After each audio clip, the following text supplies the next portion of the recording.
See, the usual gang of misfits and dope addicts are here. Things must be crazy in Warren, Utah, because Frederick is just skanking around his apartment. In Warren again? Warren. What about West Warren? Why don't we ever talk about West Warren? Because it's one word, Warren, Bill. That's why. Well, there's a West Warren, too, you know. It's one Warren. But it's Frederick in Warren. Frederick. All right. Frederick? Friedrich. And is skank a verb or a noun in that song? Because it could go either way. I was just looking at the lyrics, and they need to be very careful here. Part of the fun. You say, that's Real Big Fish, and I'm looking at the lyrics here, and it says, "I just wanna," which means want to. Yeah. So they should really say, "I just want to skank," because I'm really afraid that. Skank is like dancing reggae, reggae dancing kind of, Carrie knows how to skank. But then if you look up the word skank, and that's the first thing that comes up. Yeah, don't do that. Don't Google. Why, Gina, what have you got against knowledge? You have something against learning. I don't understand this. I have something against viruses on my computer, right? You're not going to get a virus on your computer by looking up the word skank, which can mean a lewd and disreputable person, often female, especially an unattractive person with an air of tawdry promiscuity. Tawdry. So what does Real Big Fish mean here? Do they want something like that for Christmas? I think they just want to. They just want to do the dance. You think? Well, then they owe it to their fans to clear that up. I just wanna. It's a skank has an air of what? What was that again? That's my sign off today, I think. And now unattractive person with an air of tawdry promiscuity. Tawdry, because there's promiscuity that's not tawdry. Sure. Yeah. Of course there is. I've been the beneficiary. I've been the beneficiary of a lot of promiscuity that wasn't tawdry. No, they were lovely. Not tawdry. Lovely promiscuity. Yes. Let me tell you how the commies plant propaganda back home. Okay. Giving people. They give and give to everyone. Well, they give and give. Yeah, they gave it to me, and I had to take medicine to clear it up. I can't get rid of this. It kept coming back. They don't call it the ping pong disease for nothing. Jeez. Adventures. Bill's adventures. Yes, I've had adventures. I've lived the life, Gina. I've experienced stuff. Yes, you have.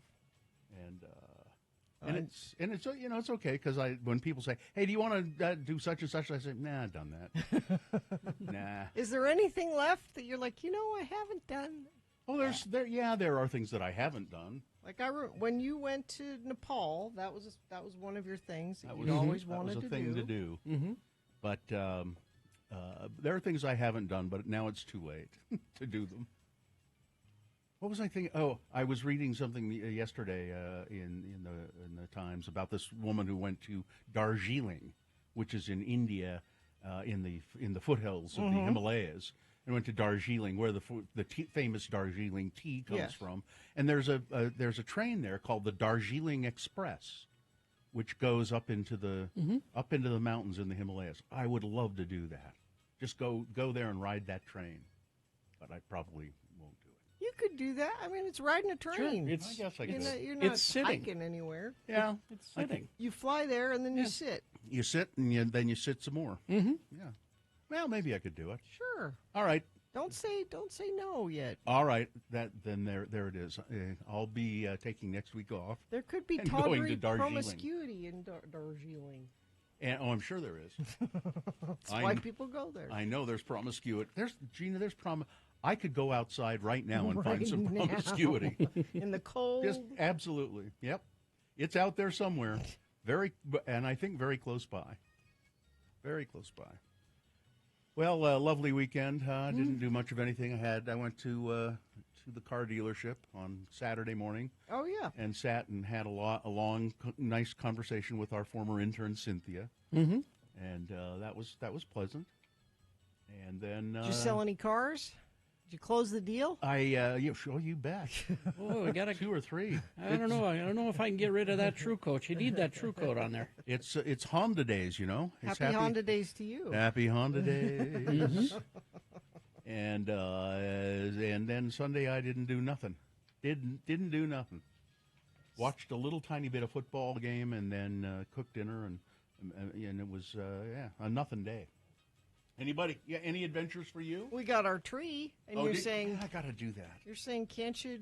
Didn't you just you get own one of a your tree own farm? Yeah, didn't you get one of your own Nope. trees? Why is that? They're too big.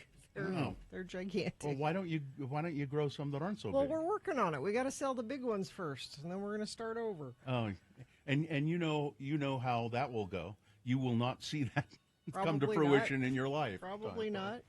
It's weird. So we sell these trees as landscape trees. So what they do is there's this big, They're evergreens. there's this big spade that digs down the roots and scoops it up. Yeah, I've seen that done.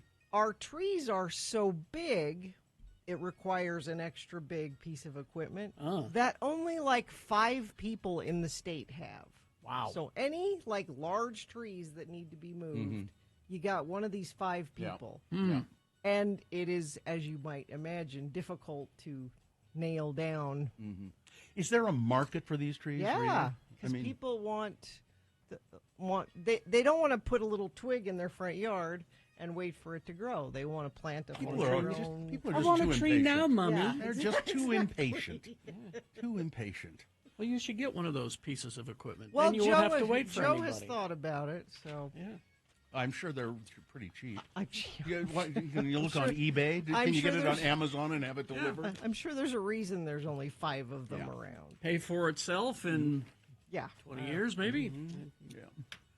Well, let's take a break, shall we? Or the boy could be the guy who does You that could turn it over to him and make some money. You could be the tree guy. I don't want to be a tree guy, Mom. Don't you know I'm going to be a bear hunter? Yes. All right, let's take a break, shall we? And come back with your check-ins at 877-602-9696. Let's see if our phones are working. Our new cameras aren't working, No, we're back on the so we're on our old cameras. Back to our security camera. Because footage. why should things work? Yeah. But maybe the phones are working. Why don't you give it a try? 877-602-9696. Check in with the Radio from Hell show. You can also text us, of course, 33986. Hoops Vision Correction, HOOPES Vision.com. $800 off right now for a kind of a Christmas flash sale. $800 off the LASIK procedure. We're coming to the end of the year. Yeah. You got to use your FSA. FSA funds. Yeah, the FSA dollars, you don't use them, you lose them. They expire at the end of the year, and you can use it for LASIK. Carrie and I have both done this, and our family members have, and we know many people who've gone to Hoops Vision and had their vision corrected from astigmatism, nearsightedness, farsightedness, had their vision corrected to 20/20 or even better than 20/20, which seems almost impossible. It does seem hard to believe, but it's true. And Hoops Vision is the people, or are the people, and the people. It's the company that you should go to have it done. Call them, make your free, no obligation appointment right now. Wait till 7 o'clock. 877-30-LASIK. 877-30-LASIK. You can also make that appointment online at Hoops Vision. Johnny, That's all right, Carrie. got to get our game show music going. Get ready for fun. Call the family and gather around your radio sets.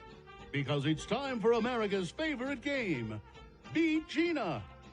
I'm Johnny O for Old Crow Kentucky Straight Bourbon Whiskey. Oh. It was 1835 near Frankfort, Kentucky, that Colonel James Crow discovered a limestone spring.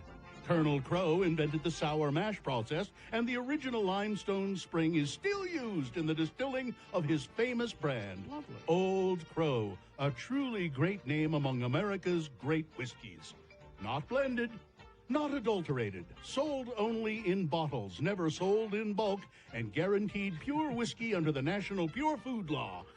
And that's why we say, those in the know ask for Old Crow. Nice. Old Crow Kentucky Straight Bourbon Whiskey. And when it comes to a person to run this game, those in the know ask for the truly great name among game show hosts, Carrie Jackson. Oh, thank you, Johnny. You're welcome. Johnny Ola, ladies and gentlemen, professional game show announcer. Aren't I, though? Adds an air of legitimacy to this procedure. Somebody needed to. I'll say. Let's begin. The randomizer has chosen a contestant. Gina, you'll be going against Anissa. I think it's Anissa, right? Amanda? Amanda? I think it was Amanda. Is it Amanda? Oh, Katie said Amanda. Oh, Amanda. There we go. Hi, Amanda. Sorry about that. Hello. Hi. All right, Amanda, we're going to toss a coin to see who goes first. It will give you an advantage in the game. Call it heads or tails. Tails.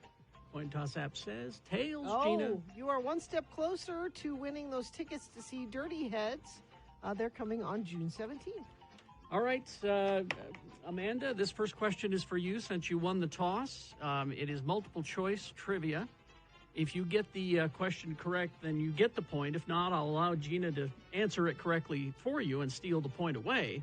If you beat Gina, you get the Dirty Heads tickets. But if she comes from behind and beats you, what are you prepared to do in her name? I'm going to be donating some towels and blankets to the Humane Society. They always need that kind of thing. They always do. All right. Okay, so the first question for you, Amanda. Let's see. It's video game trivia because Ready Player One was released on this day in 2018. I liked that movie. It was fun enough, wasn't it? All right, first question, Amanda. What was the original name of Mario in the video game? Okay. What was the original name of Mario? Was it 1, Jumpman, 2, Vito Corleone, 3, Luigi, or 4, the Big Ragu? Jumpman. Wow. Jumpman is correct. Well, she knew She that. said that like she knew it. Not a Jumped single right. hesitation. I did. Okay. 1 point for Amanda. Your turn, Gina. Gina, Mm-hmm. what is the most expensive video game ever produced? Oh, okay. Most expensive. Is it 1, Tandem Bike Ride with Your Mom, Mm-hmm. 2, Let's Make a Baby, 3, Batman Arkham Asylum, or 4, Star Citizen? As much as Let's Make a Baby is probably the right answer, Arkham Asylum? You think? Oh, Very no. sorry. Amanda, you get a chance to steal. This is Boy, good news for you. This is good news. So I heard Arkham and Don't Make a Baby. What were the other two?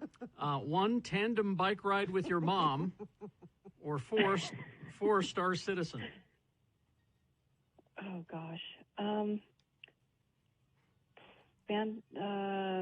4. I gave that one to you, Amanda. You got a point. Another point, Amanda. Gave that one. It's 2-0, and Amanda controls the question. This could be a hammer. Okay, let's see. What orange furry character was a mascot for PlayStation? What orange furry character was a mascot for PlayStation? Is it 1, Trumpy, 2, Gritty, 3, Q*bert, or 4, Crash Bandicoot?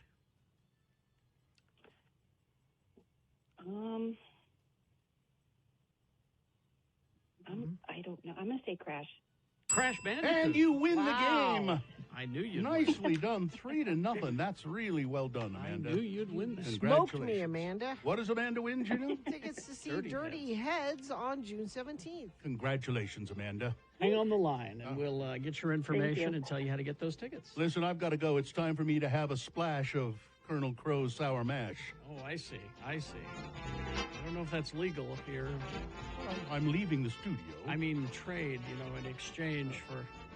Oh, I pay them. I pay. Honest. Oh, okay. All right.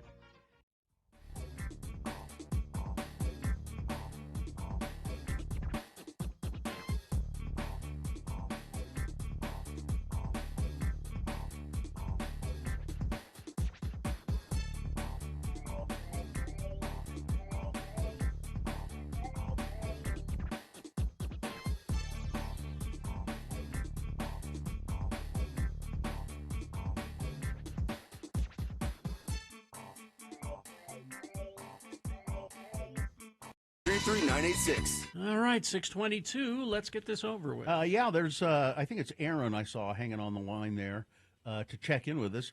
You can do that, too. The lines are open. 2 lines are open. 877-602-9696 is the number to call to check in with the Radio from Hell show. You can also text us at 33986. Gina. When Big O Tires goes big, a one-day sale isn't enough. Now through December 10th, everything is on sale. Stop by your locally owned and operated Big O Tires, the team you trust. The moon is a waning gibbous moon, 56.6% of full. The moon will set today at 12:59 p.m., today being Monday. It's the 4th day of December in the year of our Lord Jesus Christ, 2023. It's Chester Greenwood Day today. I don't know who that is. Well, it's also known as Earmuff Day. Every year, the town of Farmington in Maine celebrates its famous resident, Chester Greenwood, who designed the first earmuffs when he was 15 years old. It's National Cookie Day, and that's pretty much general cookies. Yep, Just pretty any much self-explanatory. And it's Santa's List Day. This is the day when Santa puts together his list of naughty or nice children. So that means that tomorrow we could start being naughty. Yeah, because he's not paying Yeah, attention. he's already got the list done. Then you If could he's be got naughty. it done, Yeah. This is the world's skankiest morning show, starring the Lords of Morning Radio, Radio from Hell, with Kerry Jackson. I'm Bill Allred. That's Gina Barberi. Katie for short is our fine producer, and our interns are here in force helping out as well. We have Macy and Dawson. So there you go. All right, there we go. Let's begin. Aaron. Aaron, where are you calling from? Aaron? Oh, maybe our phones aren't working. Who knows? Aaron? Hang on. Hunter North. Oh, there you are. Hi, Aaron. You're calling from Salt Lake? Hi. Yes. Yeah, what's up? Doing my Monday morning Ubering. Oh, yeah. You Ubered down to Provo last Wednesday. That's right. Yeah, I was happy to meet you guys finally. You guys are just awesome. Well, thanks for saying that, Aaron. Have you got a customer in the car right now? Nah, I'm going to go pick them up here in about a minute out here in this North Redwood Road area. And where would this customer The airport. be going? The airport? You broke up. Where would this customer be going, Aaron? I don't know. It tells me exactly when it doesn't tell me till I pick them up. So Oh, I see. hopefully Really? they're not going like to Orem or something. I don't like going north. Well, that would be south. Yeah, So, Oh, yeah. Well, see, I'm a great Uber driver. yeah. exactly. Remind me Drop you to off wherever. remind me Just to never. get out. Yeah, remind me to never pick you as my Uber driver. Yeah, not this early. I'm still trying to wake up. All right. Okay. Well, Thanks, Aaron. All right, guys. Thanks, Aaron. Be careful on the road. See you later. All right, take care. Bye-bye. 877-602-9696. Yeah, Aaron. I don't like going north, to Orem. Sorry. Love you guys. I don't want to work today. Can I come hang out in the studio and nap on the floor? Oh, I'm going to do that. Yeah, Yeah, sure. sure, if you want to. Seattle Shrink checking in. This is Kev, the former bishop, checking in from west of Chicago. Good morning. Just grateful for King Jimmy and the Lords of Morning Radio for helping me feel the spirits this holiday season. King Jimmy. He's Mm-hmm. a king now. That's referencing a drop from Friday. Chantel checking in from South Ogden. It's raining. Be safe. Have a great week. Johnny B checking in, listening while lying listless on my bed. A cross between last week's pollution air and a couple sick people at Thanksgiving put me down since Friday afternoon. So it's raining in South Ogden. It's not raining here currently. Groundskeeper Bob checking in. So glad it rained. I can breathe. April and American Fork checking in. I like my promiscuity tawdry. Proud skank Yes. since 93. Proud skin. Rebel Rabbit checking in. Perry City listener checking in. Please help me get through this next work week. End of the year work stuff is fun. I don't think it's fun. I'm guessing it's not really fun. He put it in parentheses. So, this Uber driver is headed up to the airport. Chris up in Ogden. Hey, Chris. So, yeah, a little bit of everyone. Everywhere. All at once. Oh, love you guys. Little Seaman Dave. I guess you can Good get morning, it. You little can get an Uber pretty much any time of the day or night, right? Oh, sure. Yeah. I think that's a great service. I don't use it very often, Lyft or Uber, but I think that's just great to have that. I used to use it a lot more. I don't trust it. You don't, Nothing against any of our Uber driver friends of the program, because it's a guy in a car. Gina, is there anything you do trust, really? Not I mean, really. you use the phrase, I don't trust I don't it. trust it. So many times. It's why you've never had life experiences. And I've never had diseases that come back. That's never happened to me. Well, it's, you got to take a risk here and there. Do you? Yeah, well, just take Do a you risk. really? Yep, I don't think you. I do. I have. I've taken some risks. Yes, you have. Oh, you have too. You've just gotten lucky, buddy. Yep. You've just gotten Or lucky. I haven't told anybody. Oh, that's Oh. it. Yeah. I'm far too confessional about these Exactly. things. Tend to keep things to myself. Yeah. And I'm no disrespect to our Uber driving friends of the program. You're great. You don't know what you're going to get when you call it. It could be you, great friends of the program. If you get in an Uber and you hear X96 playing, this is a good sign that That's a this good will sign. be a good Uber And we're experience. reporting on, assaults and murders by Uber drivers every day. Or if you get into an Uber that X96 is playing in, make sure he knows the difference between north and south. That's the thing. I tell you all this because there's nothing happening on the roads, but you can tell me what you're seeing out there. Be part of our Infiniteam. It's fun to be a traffic hipster by texting us what you're seeing at 33986. Utah First Credit Union, they work with you, not just your credit score, because experience matters. Apply for a judgment-free auto loan and color outside the credit lines at utahfirst.com. All right. Well, we're going to take a break here. We'll be back after some messages and a song. We'll be here with Big Boy News and a Pinuendo. And then Frank Christ presents They're Fine, They're Just Fine, our Dead Celebrity Game. 7 o'clock, very important sports with Edward K. Brass. He will be here. Boner of the Day on the way. Bill Frost telling us what's on TV. Beat Gina, all coming up. Stand by for all. All right, young lady, where have you been? I am back. I was over in Ohio. My gosh, hang on.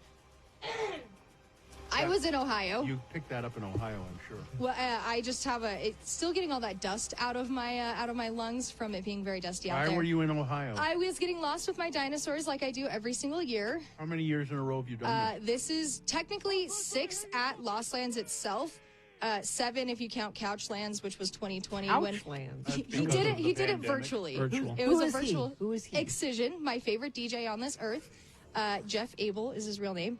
And he started this back in 2017. It's a huge dubstep festival. We call it Dubstep Disneyland. And it has life-size dinosaurs. And I got there. How many? Over 100. Wow. There's a lot of dinosaurs. I'll have a couple of photos in just a second. But I got there Wednesday morning, right? Wednesday morning, Wednesday afternoon. Last week. We were unloading the trailer, getting it all set up. I took one wrong step out of the RV, and I sprained my ankle. I have a The picture. first day there?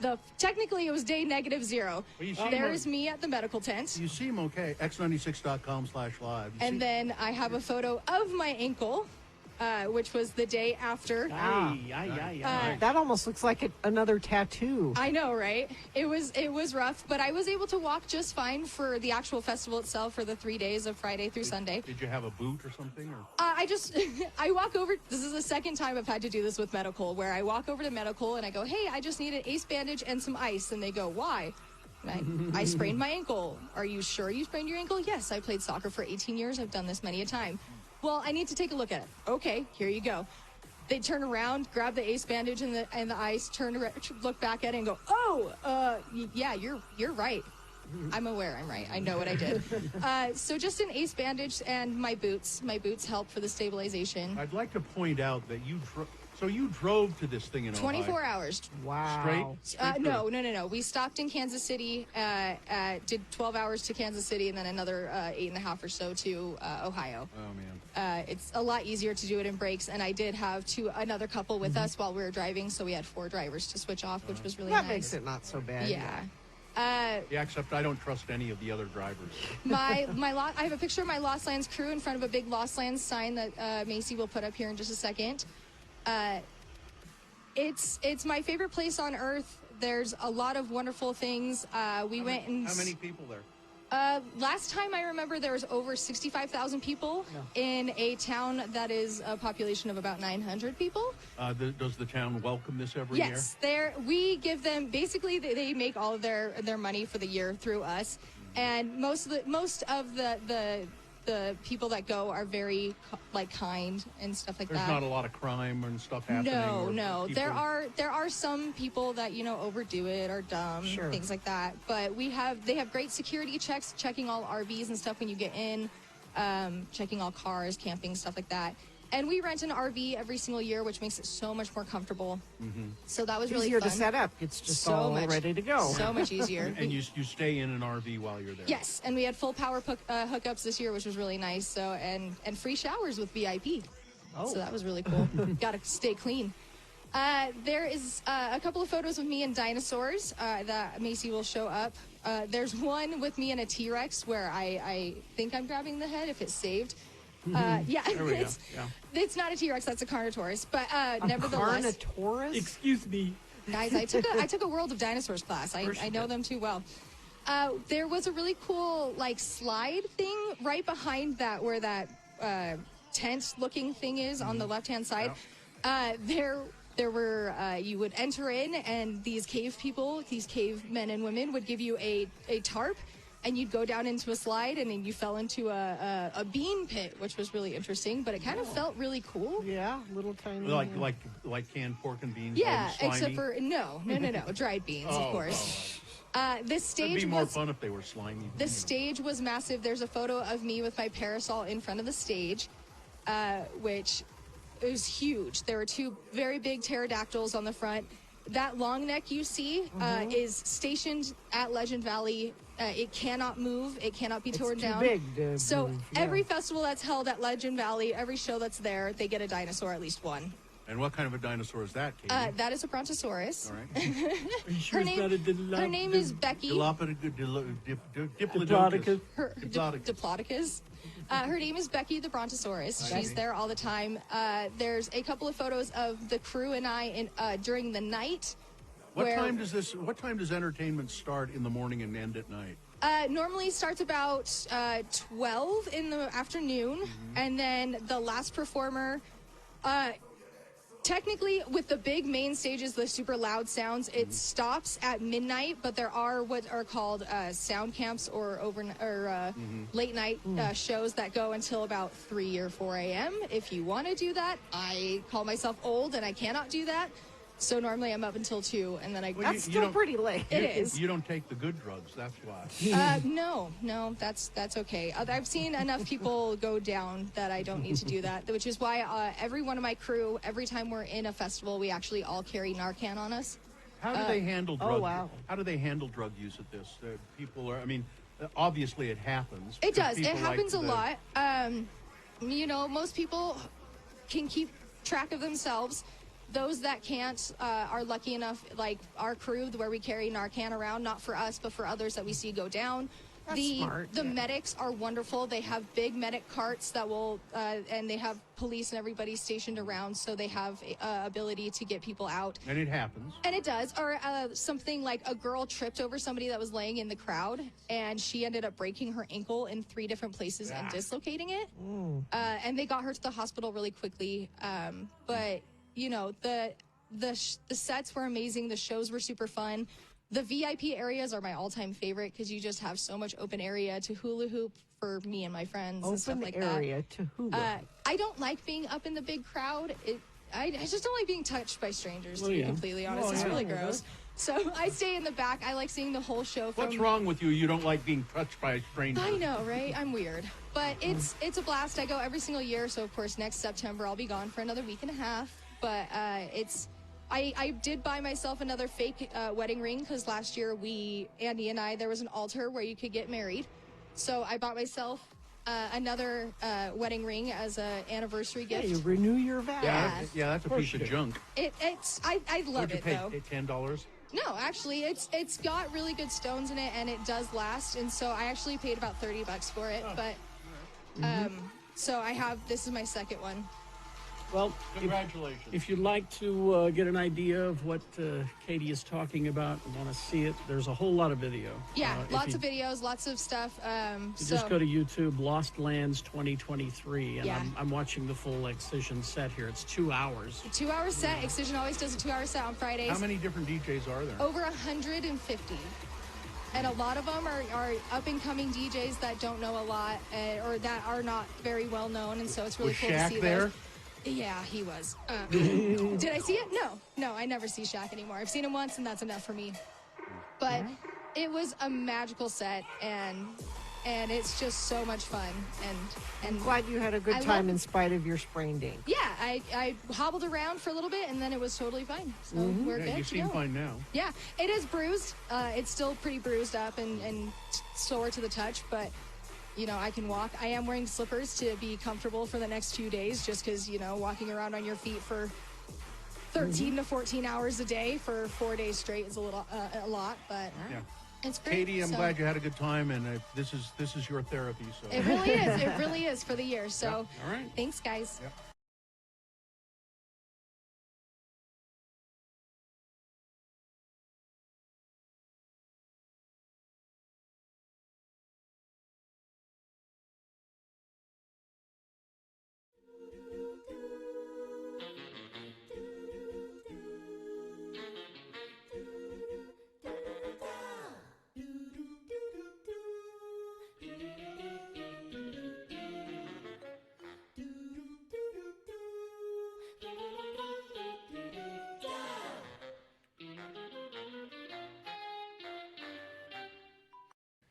There you go. Let's see. It's 6:38 right now, and coming up in this break, we got Big Boy News and Opinioendo right now. Right after that, it's Frank Christ presents They're Fine, They're Just Fine, our Dead Celebrity Game. We'll present to you 4 celebrity names. 3 of them are just fine. Alive? Well, They're fine. they're fine. Yeah, mostly. 1 dead. Pick the dead one correctly. You will win. Radio from Hell coffee mug. It's a You mean substantial mug. It's a liquid delivery. You can put any device. liquid you like in it. Yeah. Mm-hmm. It's suitable for framing. You could also do one of those cakes in it. Make A mug cake. A mug cake. Sure. We'll have that for you coming up. 877-602-9696. Line up to play right after this Big Boy News and Opinioendo, brought to you by Black Velvet Boutique, Utah's locally owned sexual wellness resource. Their knowledgeable and discreet staff can help you find sexy, fun gifts like lingerie, toys, lotions, and books. Open 7 days a week, 595 South State in Clearfield. Well, Beyonce ruled the box office this weekend. Her concert film Renaissance, a film by Beyonce, opened in first place with $21 million in North American ticket sales, according to estimates from AMC Theaters on Sunday. The post-Thanksgiving, early December box office is notoriously slow, but Renaissance defied the odds, not accounting for inflation. It's the first time a film has opened over $20 million on this weekend in 20 years. Really? Yeah. The last one to do it was The Last Samurai. Beyonce wrote, directed, and produced Renaissance, which is focused on the tour for her Grammy-winning album. It debuted in 2,539 theaters in the U.S. and Canada, as well as 94 international territories, where it earned $6.4 million from 2,621 theaters. On behalf of AMC Theaters Distribution and the entire theatrical industry, we thank Beyonce for bringing this incredible film directly to her fans, said Elizabeth Frank, AMC Theaters Executive Vice President of Worldwide Programming. Now, it didn't do as well as Taylor Swift's movie, but it did pretty damn well. Mm-hmm. This is going to be interesting to see if more people will do this. I think there are very few people that can do it. But there are Get some. your Beyonces and your Taylor There are Swifts. some. There's the Rolling Stones could do it, and probably be pretty successful. Probably Springsteen could do it. At any rate, the Hunger Games still falling, it fell to second place, but still doing well. And Godzilla -1, took third place, which is kind of a surprise. Mm-hmm. Macaulay Culkin gave an emotional speech Friday as he was honored with a star on the Hollywood Walk of Fame 3 decades after he became a household name from the movie Home Alone. He's now 43 years old. He was joined by friends and family, including his longtime partner, Brenda Song, and their 2 boys. I'd like to thank Brenda. You are absolutely everything, Culkin said. You're my champion.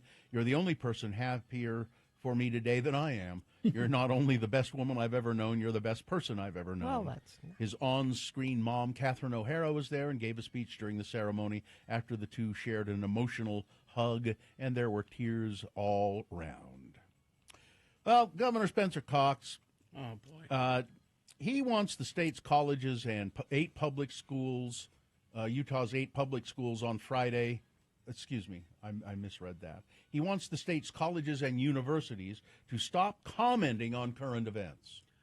Adding specifically that he doesn't want to see any opinions from Utah schools about the ongoing Israel-Hamas war.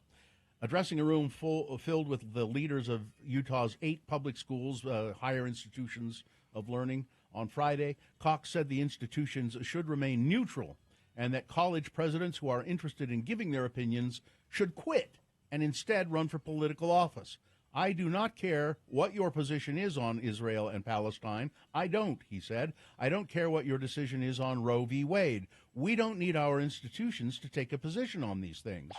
Cox's comments came as part of a news conference with the Utah Board of Higher Education. Board members expressed a measure requiring all public colleges in the state to draft resolutions outlining protections for free speech for students and community members, as well as limitations. The policies must include a commitment to neutrality for each institution and its leaders. The timing of the new requirements follows protests at the University of Utah. Last month, the flagship school drew attention after it pulled its sponsorship of Mecca, a student group, after members disrupted an event about the transgender community held by a conservative club on campus that was ultimately canceled due to the disruption. College campuses across the country are seeing students increasingly protesting, and tensions are rising over the Israel-Hamas war, and Cox said he's concerned with the direction of higher education in this space. I don't know. How do you have conversations about stuff if with these kind of rules in place? Well, I think basically kind of what he's saying is they shouldn't weigh on with an official position. The university itself. Now, he's not saying that you shouldn't be able to discuss these things in classes and things like that, but the school itself shouldn't weigh in on it. All 4 of Utah's House Republicans voted to expel New York Representative George Santos. Good. On Friday, I said I thought that would be the case, and yes, they all voted to expel him. Let's see. Here's police in New York said a man was killed by officers after a brutal knife attack that left 4 people dead and 3 others, including 2 officers, injured in Queens early Sunday morning. While the details of what led to the knife attack are still unclear, police said that they believe the suspect and the majority of the victims were all family members. 2 of the victims were preteen children. During a news conference, New York Police Department Chief Jeffrey Madry said a 911 call came in just after 5 a.m. from a young woman who said her cousin was killing her family members. 2 officers responded to a group of homes in Far Rockaway where the call came from. When they got to the home, they saw a man in the driveway carrying a suitcase who appeared to be leaving the residence. The officer approached the man, asked if he'd seen or heard anything. The man pulled out a knife and stabbed an officer in the neck and the second officer in the head before one of them was able to take out a gun and shoot the attacker. Police continued to investigate. Inside, they found an 11-year-old girl dead from stab wounds. A couch had been set on fire. Then they found a 12-year-old boy, a man in his 30s, and a 44-year-old woman, all stabbed to death in bedrooms in the back of the home. A 61-year-old woman, also suffering from stab wounds, was taken from the home to a local hospital for treatment. The suspect, 38-year-old Courtney Gordon, and he is dead as shot by police. He had a prior arrest on his record for strangulation in a domestic incident. Yeah, he's, no. Give us something else before you leave us, please. COVID will likely reach high levels in December. That's not what I was looking yet. Would you like me to just do happy news all the time? Well, was that what you really want? If you could end on a happy note. COVID will likely reach high levels in December. Levels not yet. I heard this morning that 1,000 people a month are still dying from COVID. Oh, yeah. Combined with surges of flu, RSV, and other pathogens for a winter not so different from last year's triple-demic, experts say. But, they say it's going to be bad. If you're not vaccinated, you're really in trouble. You should be vaccinated. Let's see if I can find you something that you will like, Gina. How about this? I thought this was fascinating. On December 15th, 1915, Okay. the Salt Lake Chamber of Commerce established the first annual Utah Celery Day, which was expanded to Celery Week to promote the superiority of Utah-grown celery. I didn't know it was superior. During this week, Utahns were encouraged to promote the celery and send freshly harvested bunches to friends and family all over the country, including the White House. But what made Utah celery so popular? And we celebrated Celery Days for many, many years here in Utah. Well, the thing about Utah celery is that it had quite a long history with Salt Lake's Asian community. It seemed to be originally crossbred by some Chinese gardeners. Chinese gardens were all over downtown Salt Lake City in the early 1900s, but Utah also has a long history of Japanese farmers. Many Japanese farmers in Salt Lake grew celery as a cash crop. The celery is quite tolerant of our alkaline soil, and it was great celery. And so I think that celery. You want to bring it back? I think we should bring back Celery Week. Celery's time as a star of Utah produce took a tragic turn. With the start of World War II, many Japanese farmers responsible for farming the celery were put in camps. Yeah. Yeah, and that the celery industry kind of withered, and it went to states like Michigan and California. Utah's Celery Week was eventually canceled permanently. I think we should bring back Celery Week. Of course, we need to start growing more celery. That's the thing. Yeah. All right, that's it. You ever had a celery soda, Gene? Yes. No. It's actually pretty good. Is it? Celery, yeah. Surprisingly. Refreshing? Yeah. Yeah, it is. It's very refreshing. Surprisingly. I could see that. All right. Sports, weather, weather and traffic, because very important sports is here. Weather brought to you by Salt Lake Film Society's holiday tradition of Sing with Maria. Sound of Music continues with screenings through December 9th. Screenings include a prop bag, free giveaways, costume contest, plus tea and cookies at intermission. Get tickets at slfstix.org. So today, 47 for a high, partly cloudy, and then the haze actually starts building back in. You thought we had a break from it. It comes back for a few days. Next chance of rain looks like Wednesday night into Thursday. Overnight lows in the above freezing, so if we see anything, it should be rain, it looks like, and highs in the mid to upper 40s. Traffic, let's see. Nothing's come through in the last half hour or so. Let me check our Infiniteam reporting board. That's where you text us at 33986.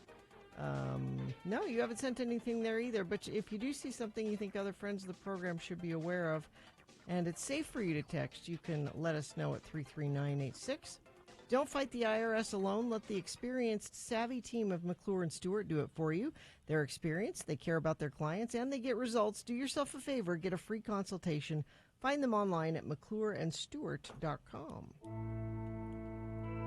Frank Christ is in the studio. Hello, everyone. Hi, Frank. I feel like you saw someone over the weekend. Who am I missing here? I didn't notice anything particular. Lead singer of April Wine. Oh, that's what. Yeah, that's why I didn't notice it. Missed opportunity for opening number. That's why I didn't notice it, because it was the lead singer of April Wine. Frank, I'm so sorry. I'm as sad as you are about that. And look at my face. Can you tell how sad I am? Yeah. Can you, just by looking at me? Frank is here. He's a Grim Reaper. He reaps the souls of celebrities, which is ironic and painful for him because... I love our precious celebrities. I know you do. Everything they say and do is right. Frank is joining us to play a game we call Frank Chris Presents. They're fine. They're just fine. He's given me a list of 4 actors, and on this list, one of the actors Frank has met. The other 3, though... No, they're fine. They're just fine. They're just fine. And we have a contestant, I think, do we? Yes. Let's see. Lauren is here. Lauren, is it? Yes. Is that... Hi. Your music's a little bit. Thank you. Oh, yeah. I Hi. can hear you now. Okay. How are you, Lauren? I'm fine. I'm just fine. Yes, you are. Lauren, if you are successful in picking out the dead celebrity of these 4 actors I'm about to read to you, you'll win a lovely Radio from Hell coffee mug. Think of it as a liquid delivery implement. If you don't drink coffee, you can put any kind of liquid in it. Are you ready, Lauren? Of course. Okay, here we go. Because it's Santa's List Day, Frank has given me a list of actors who are in movies that have Santa Claus in them. Here we go. Number 1, Adam Arkin. Known for playing the role of Aaron Shutt on Chicago Hope, he had a recurring role on Northern Exposure. He played the part of a divorce lawyer in the film A Serious Man, and he is in a movie called Off Season about a disturbed boy who thinks a guest staying at a hotel where his aunt works is actually Santa Claus.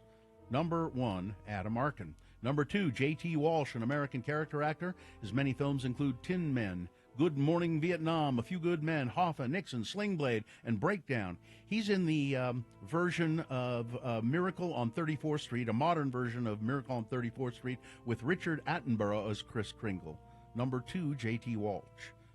Number 3, Tony Cox, known for his roles in Friday, Me, Myself, and Irene, Date Movie, Epic Movie, Disaster Movie, and Leprechaun 2. He's also known for his role in Willow, and as an Ewok in Return of the Jedi, and as the preacher in Tim Burton's Beetlejuice. He plays Marcus in Bad Santa.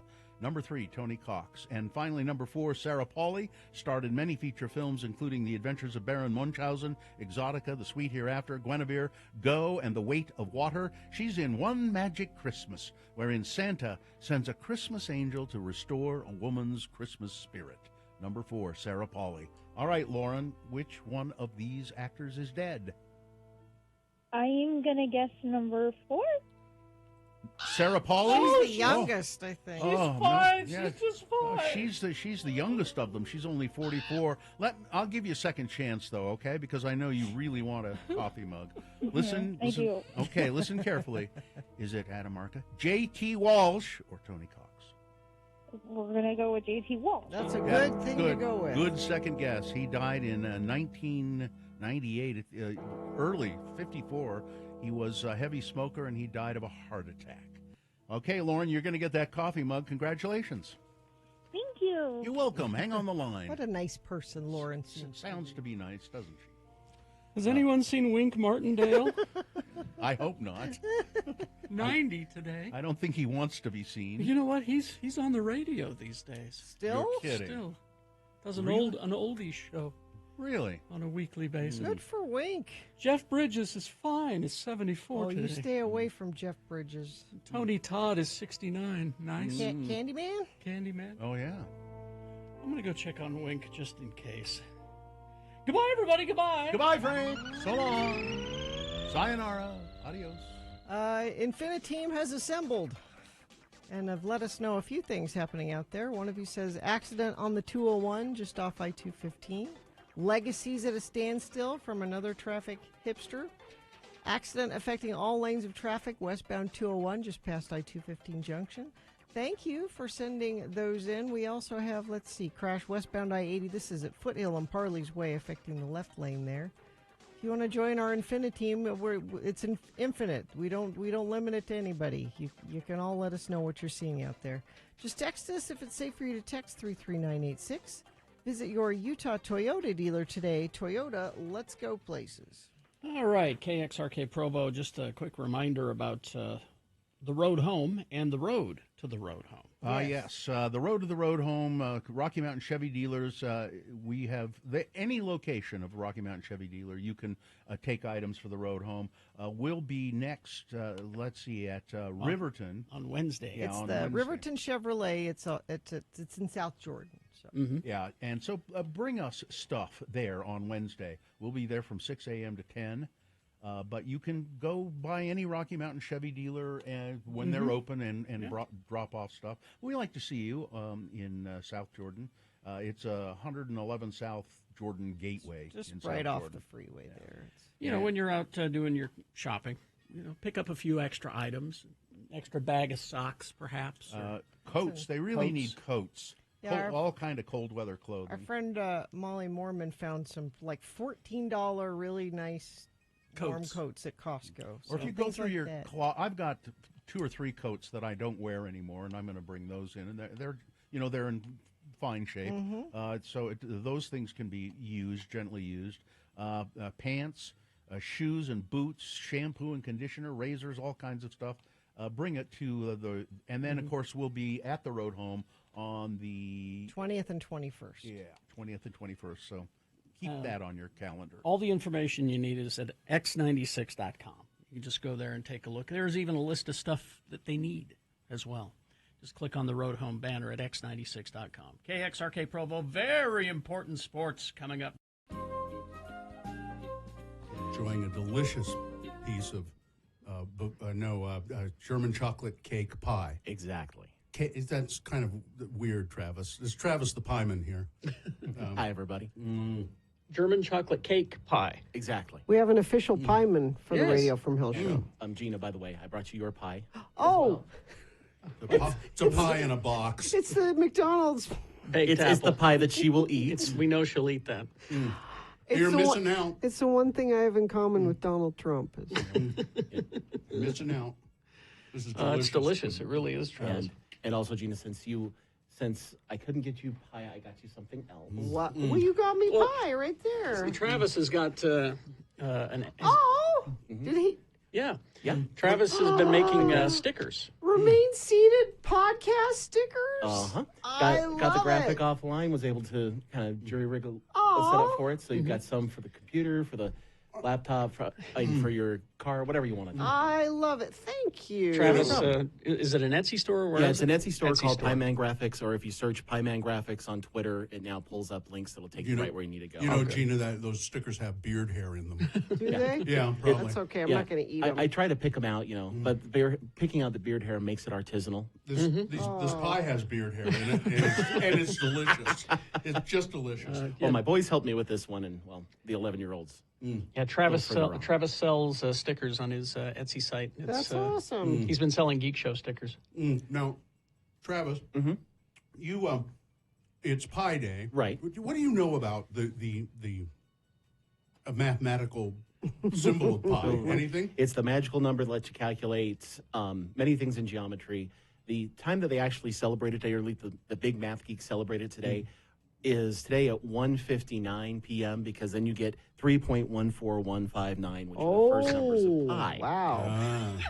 I know. Okay. It's really you can get really geeky on this. So there's going to be math geeks at the bar at that time? At that exact time, they'll all raise a glass and they'll be good. And I mean, and there's little math things they come up with too, where they say that since there's 360 degrees in a circle, if you go to the 359th position of pi, there's 360 right there. If I understood math better, apparently it is this magical thing that you can calculate all kinds of things. It's an exact proportion that they figure is like a magic number throughout the universe. It helps things work. But we kind of adopted it too, is instead of just being pi as in the number, it's pi as in pie. Also, pizza today is big. I think Pie Pizzeria usually does some kind of special thing, or all the other pizza chains will do something special. I don't recognize the National Pie Day that they had back in January. Or February. We tried to call you out on that day, and it's just like Valentine's Day. It's a setup day where big pastry comes out and wants to sell pie. Big pastry. Big pastry. Big pastry.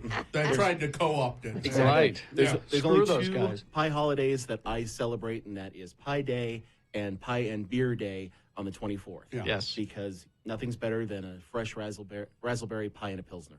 Now, Travis, I know you also have you lost your job some time ago. I don't know what you weren't fired, but it was a. Yeah. I'm no longer employed. Yeah. And so right now I'm looking for anything that's either integration or what is implementation. what is integration? I do a lot of software. Okay. And basically it's taking large groups of software pieces or hardware pieces and putting it together for a major company. Okay. So I do integrations, implementations, support.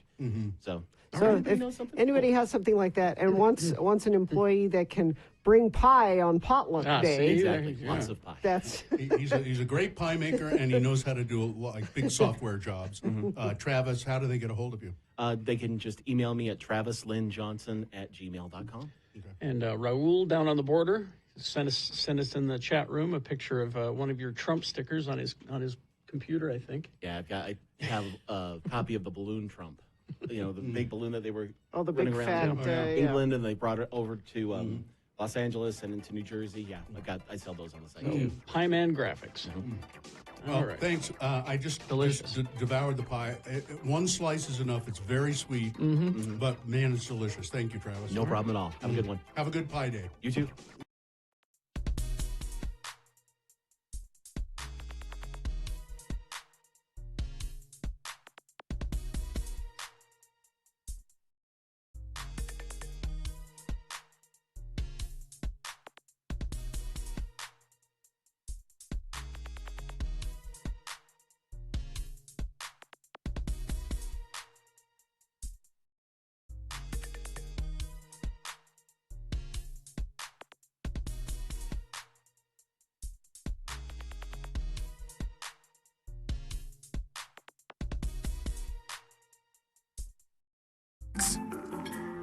Inga in Springville. Inga? Inga is very excited that Very Important Sports is coming up right now. Springville? In Springville. Okay. Inga. There's an Inga in Springville. Sure, why not? I think there's more than one. Okay. Is there a Swedish group down there in Springville? It's a little community. The Stateroom presents Creating Music Memories. Don't miss this chance to see Macy Gray perform live this Friday, December 8th at the Commonwealth Room. Get tickets in the full lineup at thestateroompresents.com. Well, it's time for sports, very important sports, with attorney at law Edward K. Brass, who's probably you must have court today because you're wearing your suit. No, I just get dressed up. For us, he did it for you, Bill. Sure, it's for the show. I know I'm sure that's true. Ed is here to present sports and have at it, sir. This is the Intoxilizer 5000 Bowl preview edition of Very Important Sports. That's one of the many bowls that we're going to talk about. The in a while. Intoxilizer? Yeah, the Intoxilizer 5000. Not just any Intoxilizer.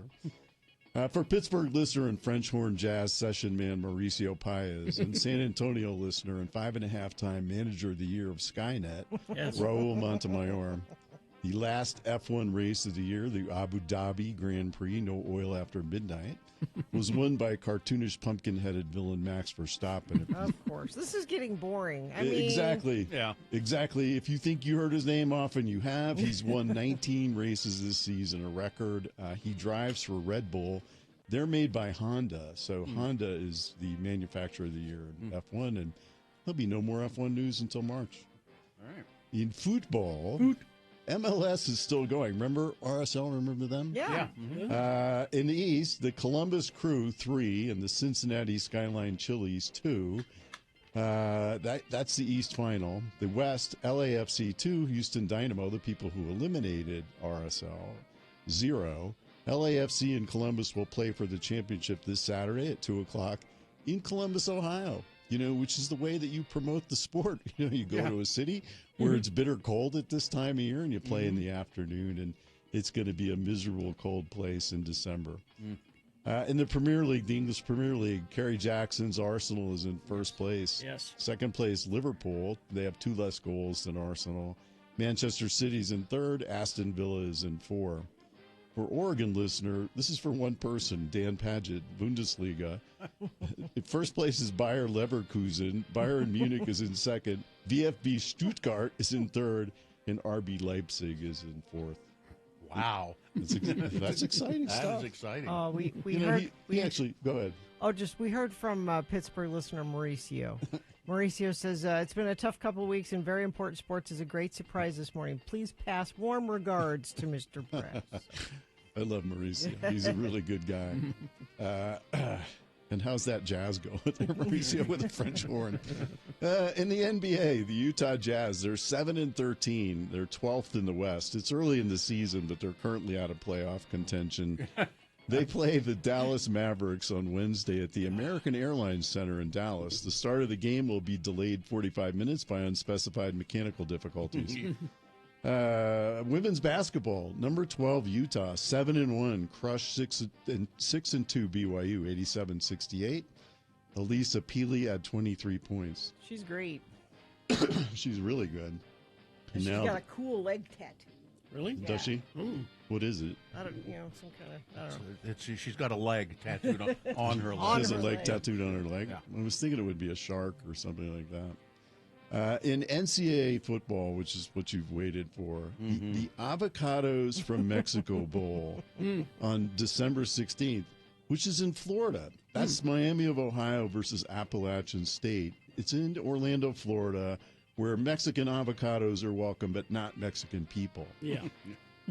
In the Scooters Coffee Frisco Bowl, that's University of Texas San Antonio, coached by Raul Montemayor, versus Marshall.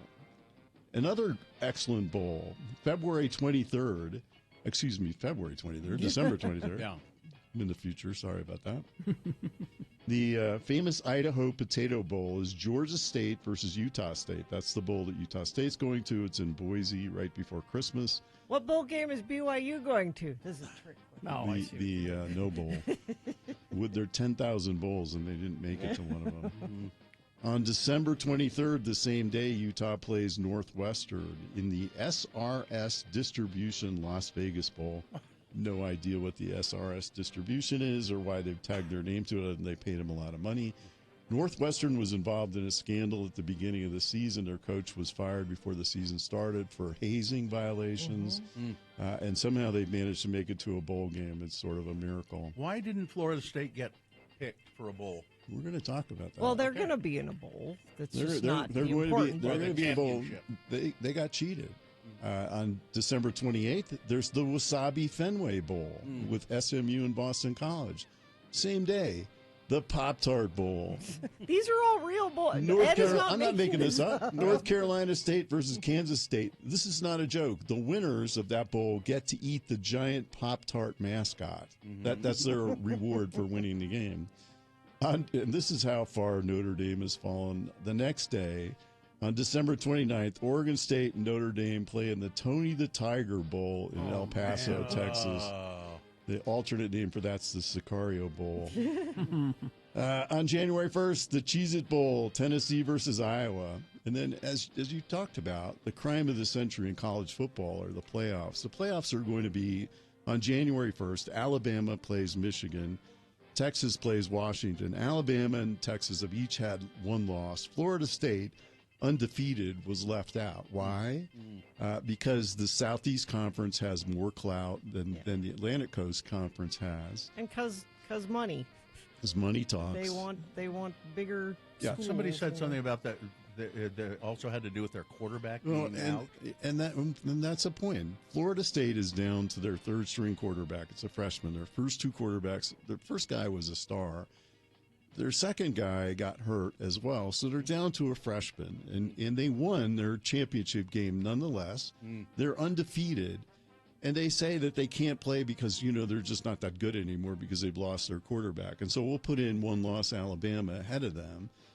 Which That's unfair to those kids. It's on totally that team. unfair. And I will point out that in 2015, when Ohio State won the national title and the semifinal in the Big Ten championship game, they played with their third string quarterback. The first two quarterbacks had been injured and knocked out, and they won a championship. So Florida State, because they come from a so-called lesser conference, got screwed.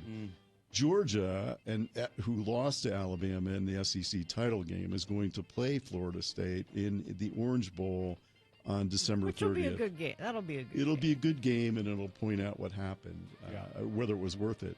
And in a really weird bowl, on the Fiesta Bowl on January 1st, Oregon is going to play Liberty College, a Christian school that has gotten into the bowl scenario because they're undefeated. But Oregon should be playing a better bowl game. Exactly. Than that. Good Lord. Well, Fiesta Bowl is a good bowl, but they should be playing a better team. Yeah. NFL, the Cowboys beat Seattle. The Rams beat the Browns. The 49ers crushed the Eagles 42-19. That was surprising. They're very good. The 49ers are very good. Is that Brock Purdy? He's that guy that was the last guy picked, 4 touchdown passes. Yep. So way to scout, NFL. Tampa beat the Panthers. The Dolphins beat Washington. The Falcons beat the hapless Jets. The Lions over the Saints. The Texans over the Broncos. C.J. Stroud, Offensive Rookie of the Year. Colts beat Tennessee. Cardinals beat the Steelers in what must have been a really exciting game. Chargers 6, Patriots 0. Ooh. And then last night, Green Bay I beat hated Kansas this City. game. This is a horrible game. They beat the Kansas City Swifties. Jordan Love from Utah State had 3 touchdown passes and outplayed sandwich and insurance pitchman Patrick Mahomes the whole game. So Jordan Love's come into his own, and I don't know about Kansas City because Green Bay's not a real powerhouse They're a team. little shaky, aren't they? Yeah, they are. They're a young team. If they were playing anybody other than the Chiefs, I root for them because I like Jordan Love because of his Utah ties. But that was a. He's been sort of a downtrodden guy. He hasn't been a fan favorite, but he's come on in the last 3 or 4 games, and he was not the favorite of Aaron Rodgers. When he was drafted, Aaron Rodgers shunned him because he knew he was drafted to be his replacement, and he treated him like dirt, which is another reason to like the kid. And he's doing really well. Can we pivot back to college for a second? We can. Do you anticipate a blowing up of, we're just going to wipe the slate clean and start over with, we're going to realign conferences. Yes. We're going to. Yeah, it's going to be like the English Premier League. There's going to be one or two super conferences, and that's going to be it. And they'll dominate. They'll dominate the sport. If you don't belong to one of the two super conferences, you're going to be left out of the money. Well, how can we get into it then? I want to be in there. Yeah. Well, you guys already are the super conference on your own. So, but that's what I think is going to happen. I think college football is especially after they cheated Florida State the way they did. It's a shame. It's a shambles. It's ruined. It's ruined. It absolutely is ruined. Next year the playoffs expand, and there'll be 12 teams, I believe, maybe 16, and so more teams will get in, but it'll be teams from the power conferences and not teams. You're not going to ever see Utah State, and maybe not Utah, even though they're going to be in the Big 12. The Big 12 is not going to be one of the power conferences. So finally I was driving home from an event in Copperton on Saturday and drove across the valley on surface streets and went by several churches where the Utah Food Bank was handing out food to people. And I'm telling you right now that at this time of year, there are a lot of people that are really hurting. You take care of the people from the road home. The food bank is feeding a lot of people that can't feed themselves. I mean, to see these people who are, limping, elderly people, handicapped people, poor people, standing in line to get a box of food in the rain and the snow was really humbling. And I think that we who have can do more for those who have not by contributing to something like the Utah Food Bank. You take care of the road home. You do an excellent job for them. People need food. And so I implore you out there, if you're listening to Very Important Sports, to do more for the hungry. So that's Amen. it. All right. That's it for today. Thank you very much. That's Ed your Brass, sports. thank you. Peace be with you. Have a good day in court. Or wherever I'm going. I'm going to have my picture taken. Oh, no, I'm kidding.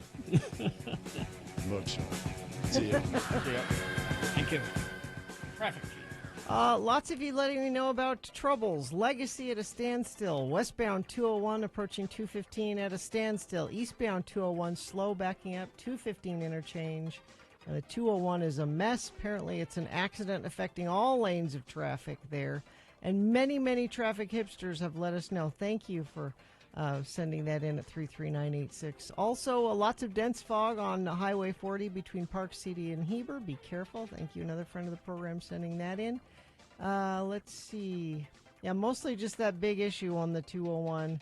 And it's spilling out in all directions, I'm afraid. So if you see something, you can text us and let us know if it's safe for you to do that. 33986. There is a new local company called NAFS. They want their pocket knives in your pockets and Christmas stockings too. Visit their store in Clearfield where they sharpen blades too, or go to nafs.com. That's KNAFS, nafs.com. Use promo code X96 to save 10%. Here's one right here. This is a NAFS knife, and it was black, but they come with skins. You can customize them. I put rainbow skins on it, and it's really cool.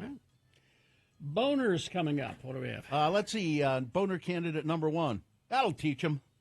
Boner candidate number 2. If it looks nice, wreck it. And if boner candidate number 3, Don says that he wants you to guard the vote. But what does he really want? Yeah. All right. Boner of the day, big boy news, all coming up. Stan. I have something I want to talk about. What's that? Yes. So, I'm watching The Last of Us. And don't worry, what I'm going to tell you there's no spoiler here. It's all the rage. The Last of Us, the sort of a zombie show on HBO. And a couple of episodes, if you don't know, it's man trying to help girl get across country during... Reluctantly trying to help her. During a zombie fungus apocalypse, because she may be the cure. By the way, she's great in that. She really is. She's great. Bella somebody. Ramsey. Bella Ramsey. So a couple episodes ago, they're at a gas station, and she's rooting around to see if she can find anything in there. Oh, and she finds a box of tampons. She's very excited. Yeah. Look at what I found! A box of tampons. Yeah. So there was that. Okay. Then, in the most recent episode that I watched, which is not last night's. Last week's. Yeah. they're getting help from some people. I won't go into who, but they give them some new clothes, and she gets gifted a menstrual cup. Oh, I didn't catch that. Oh, yeah. Oh, yes. Yeah, because both Sue and I went, oh. No, this is. I am so glad they are addressing. Did they say that?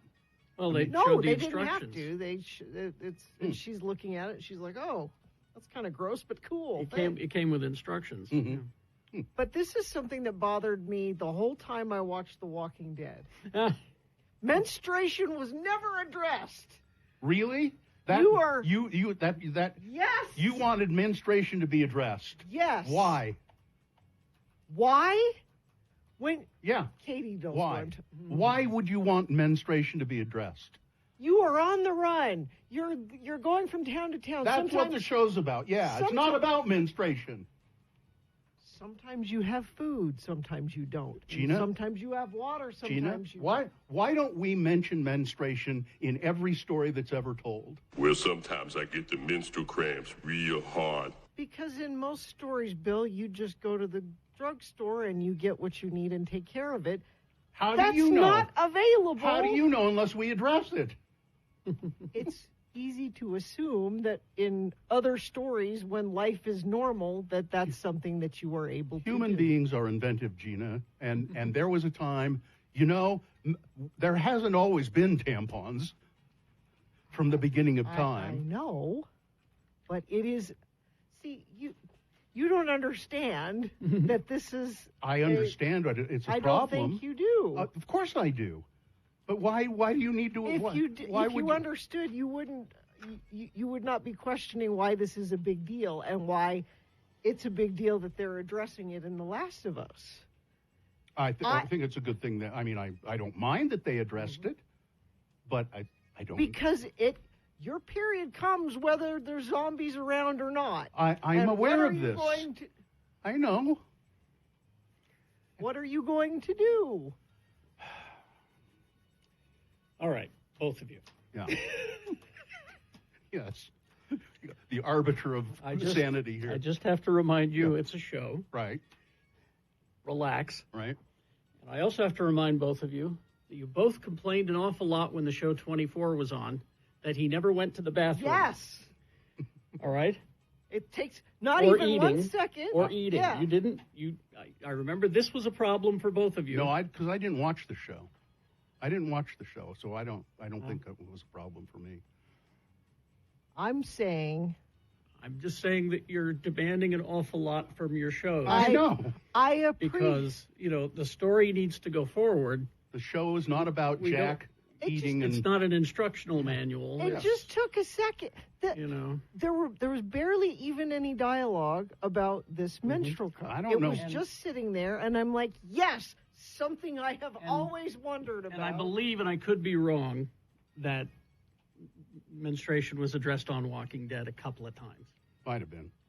Did they ever watch more? Because I watched more of it. You were talking today about how much you love Little House on the Prairie. Yes. Did they ever address menstruation on that? Huh? Back in the old times, living on the prairie? I bet they didn't. Our historian is checking in, saying that you did in fact talk a great length about Jack on 24 not taking time for a dump. I'm surprised because I didn't watch the show, but I guess I... Now, when I got my hysterectomy,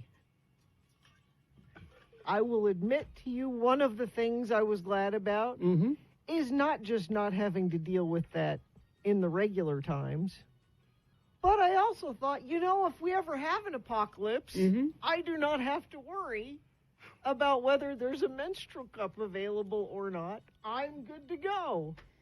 Great. This made me. So you're more likely to survive. That's great. Yes. You can't help repopulate the human race, No, I wouldn't be helpful. but there you go. But the changes involved in the menopause are characteristic only of womankind. I was thrilled. You like that Little House on the Prairie?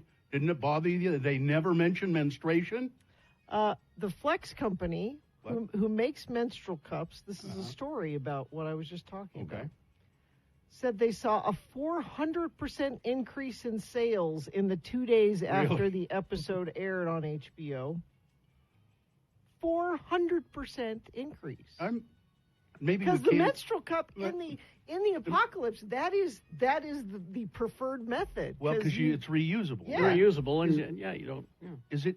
I don't know if you can answer this question, but I don't really know. I mean, I have a rough idea of how it works. Yeah. But how do you remove it without, spillage? Well, my guess is it's not ideal for that. It's not the greatest invention, no. It works. I've never used one. I'm But pretty you sure I've rinse it seen out. one in the bathroom at my house. But you rinse it out. Right. And, yeah. Mm-hmm. Or if you're on the run, you could probably just use spit. Well, no, Bill, you could crouch next to a river. That's another. If you're in a hurry. But I Okay. yeah, I wonder if that somebody, because you've never used one. I right? have not. So maybe somebody. I'll ask my wife. Yeah. Yeah. Because I know I've seen one. She's ready for the Yeah. apocalypse then, if she already uses those. I think she's ready to leave me. That's what I think. That's what I'm I going to think. pack all these tampons. I need a menstrual That's cup. right.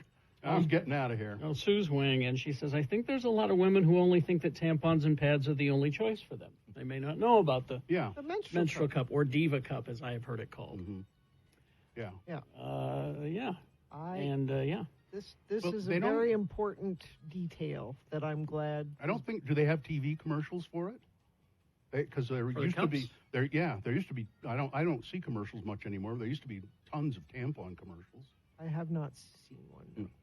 Well, they should advertise rather than depend on zombie shows. And might I suggest radio? Yeah. Yeah. It's as a matter of- affordable. I'll bet sales of Diva cups, of menstrual cups, go up in Salt Lake City by 400% after this The discussion. menopause may be defined simply as the cessation of menses. Thank you. Cessation of menses. Oh, best thing that ever happened to me was the cessation. A crash westbound 5th South at the I-15 junction and westbound Full in Davis County. Crash northbound I-15. This is down in Nephi. That's where I'm wondering if people are off today or something. There's not a lot of traffic, and we didn't have a lot of voting for boners. I don't know. Not sure what's going on, but It's not a holiday of any sort. I don't think so. Toyota has 20 vehicles with available all-wheel drive and four-wheel drive. Visit your Utah Toyota dealer today. Toyota, let's go places. Maybe everyone is fleeing the zombies that we're just not aware of. It could be. Also, someone has texted you how to remove them. Oh, okay. In in a little too much detail Okay. for my taste. but, I'll there you take a go. look. Thank you, We'll whoever take a did look. that. Look at that.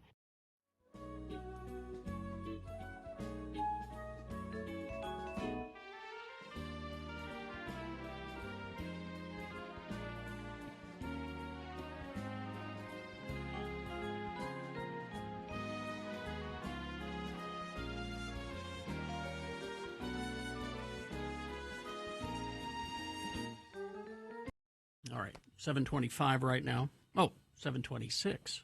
Just clicked over.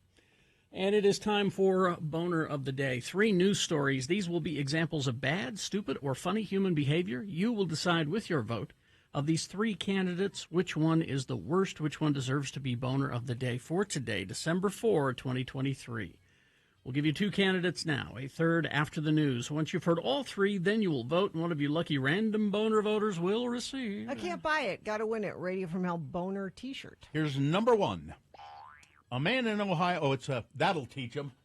A man in Ohio was shot in the face because he wouldn't share a bag of potato chips with a stranger.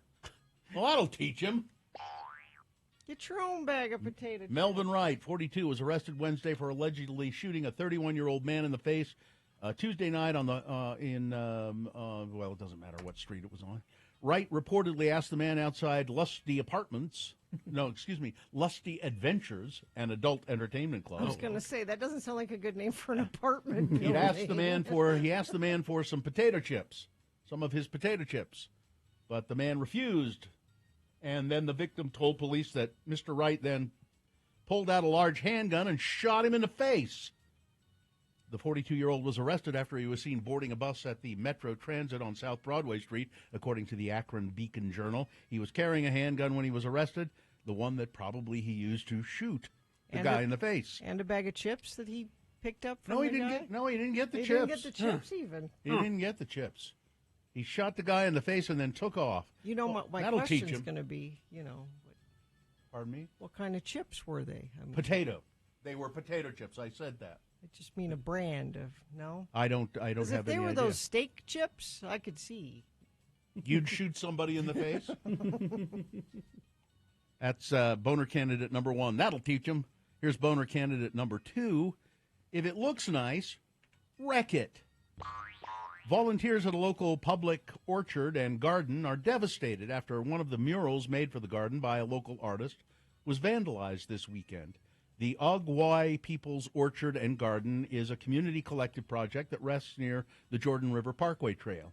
It's cared for by dozens of volunteers like Tom King. Quote, "It does bring art into the community, the ability to learn about where food comes from, be able to help the plants that grow the food do well, gardening, tips and tricks," King said.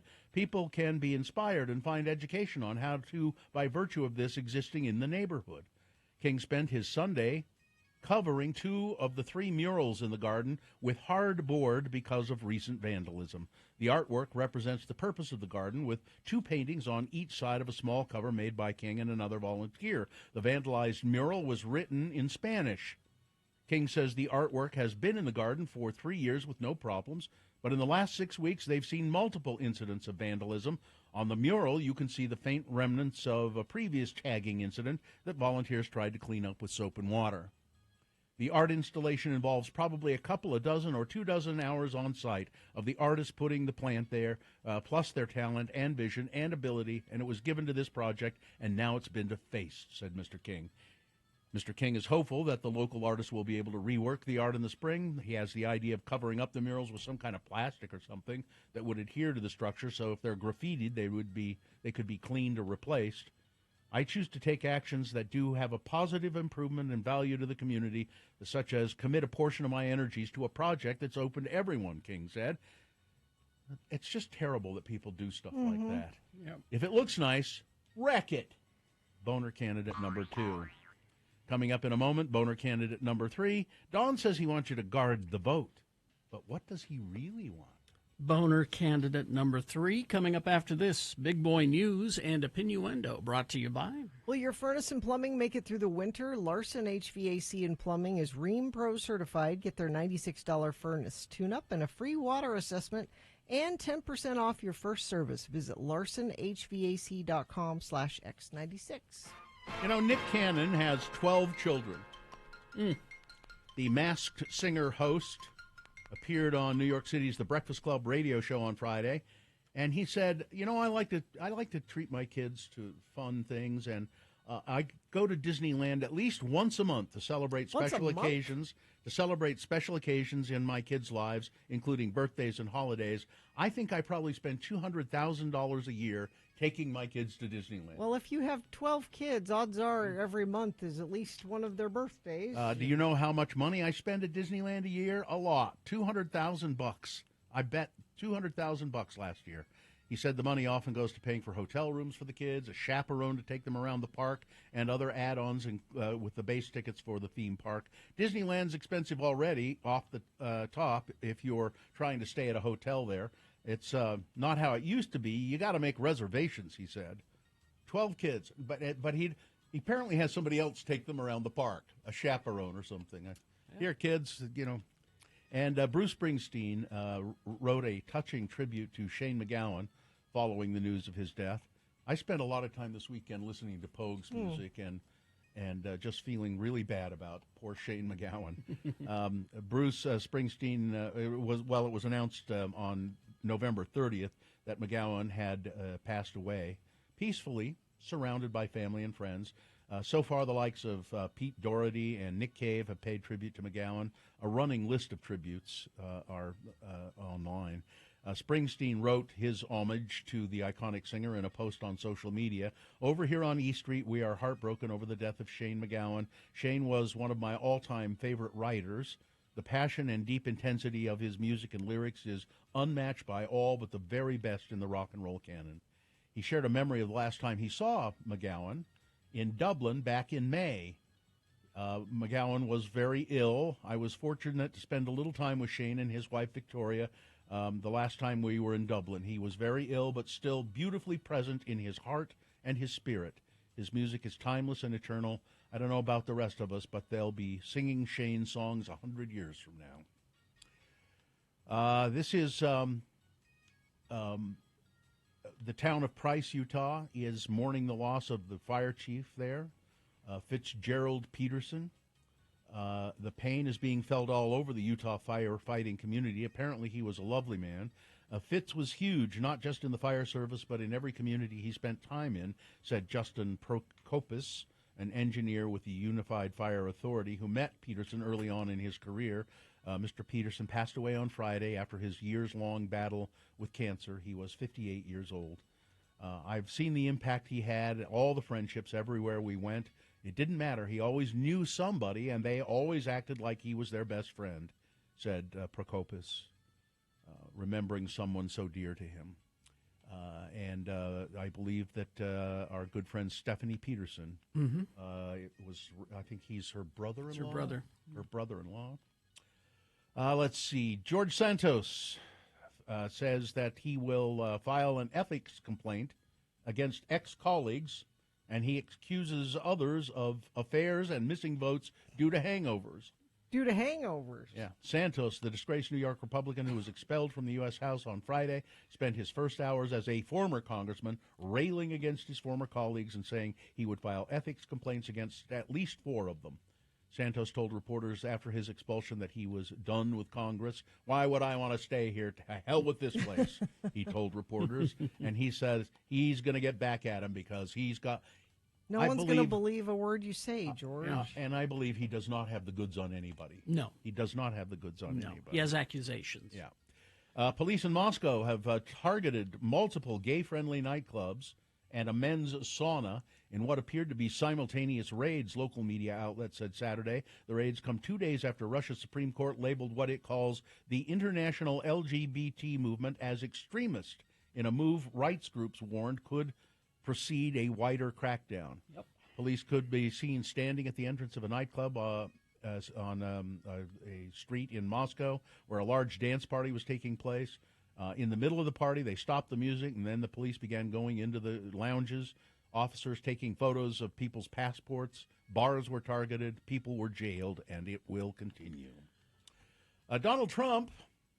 who admires Mr. Putin. Yeah. Sure, well, he's a strong leader. Strong leader. He's got it together, yeah. And could a second-term President Donald Trump legally use military force to conduct domestic law enforcement activities? Yes. Yes, he could. In 1827, the Supreme Court concluded that an earlier version of a law that gave the president exclusive authority to decide whether an exigency requiring the militia to be called out has arisen. And if the president says, I think that we need the military, he can call them up. Mm-hmm. The power doesn't exist in a vacuum, but it arises out of a need for prompt action in response to events like violent insurrection. You know, violent insurrection. Mm-hmm. Leaders of the Florida Republican Party criticized state GOP chairman Christian Ziegler as details emerged in the rape allegation by a woman with whom he and his wife previously had a 3-way sexual encounter. Not just an encounter, a relationship. Yes, well, ongoing relationship. So she said that Mr. Ziegler, they were supposed to have a meeting, the 3 of them, and his wife couldn't make it. And so this woman said, well, I don't want to do it then. I'm mostly into her, not you. So Ziegler went to her house, she alleges, uninvited, and raped her. And filmed it. Yep, it's on his phone. Now, Christian Ziegler, or Bridget Ziegler, his wife, has confirmed that a sexual encounter with the victim and Christian over a year ago. It happened just one time, she said, and it was consensual. Bridget is not named in the complaint against her husband. She's the co-founder of Moms for Liberty in Florida and has worked closely with Florida Governor Ron DeSantis on legislation that opponents have described as anti-LGBTQ+. Does she know what she's doing as part of I'm that? just curious as to what books she read that made her gay. I was just curious. She's crusaded to purge schools around the country of books that encourage acceptance of different sexual and gender identities or highlight discrimination against black people. She was first appointed to the Sarasota County School Board by Governor Rick Scott to fill a vacant seat, and she has been reelected since then. DeSantis took the unusual step last year of endorsing her and other conservative school board candidates. DeSantis has said that Christian Ziegler, her husband, head of the Florida Republican Party, should step down. He's said he's not going to do that. I would really love it if somebody would interview her and say, and just not in an attacking kind of way, just say, please explain to me how your admitted behavior is different than this thing you've been railing against. How? Please explain that to me. I just want to know what books made her gay. Yeah. One of the red pandas, and they're so damn cute. They're one of my favorite animals. At Utah's Hogle Zoo has died after a recent sudden decline in her health. The zoo announced Saturday that Priya, a female red panda, had passed away. They said she had recently been placed under veterinary advisement, and then over a few days went into critical condition.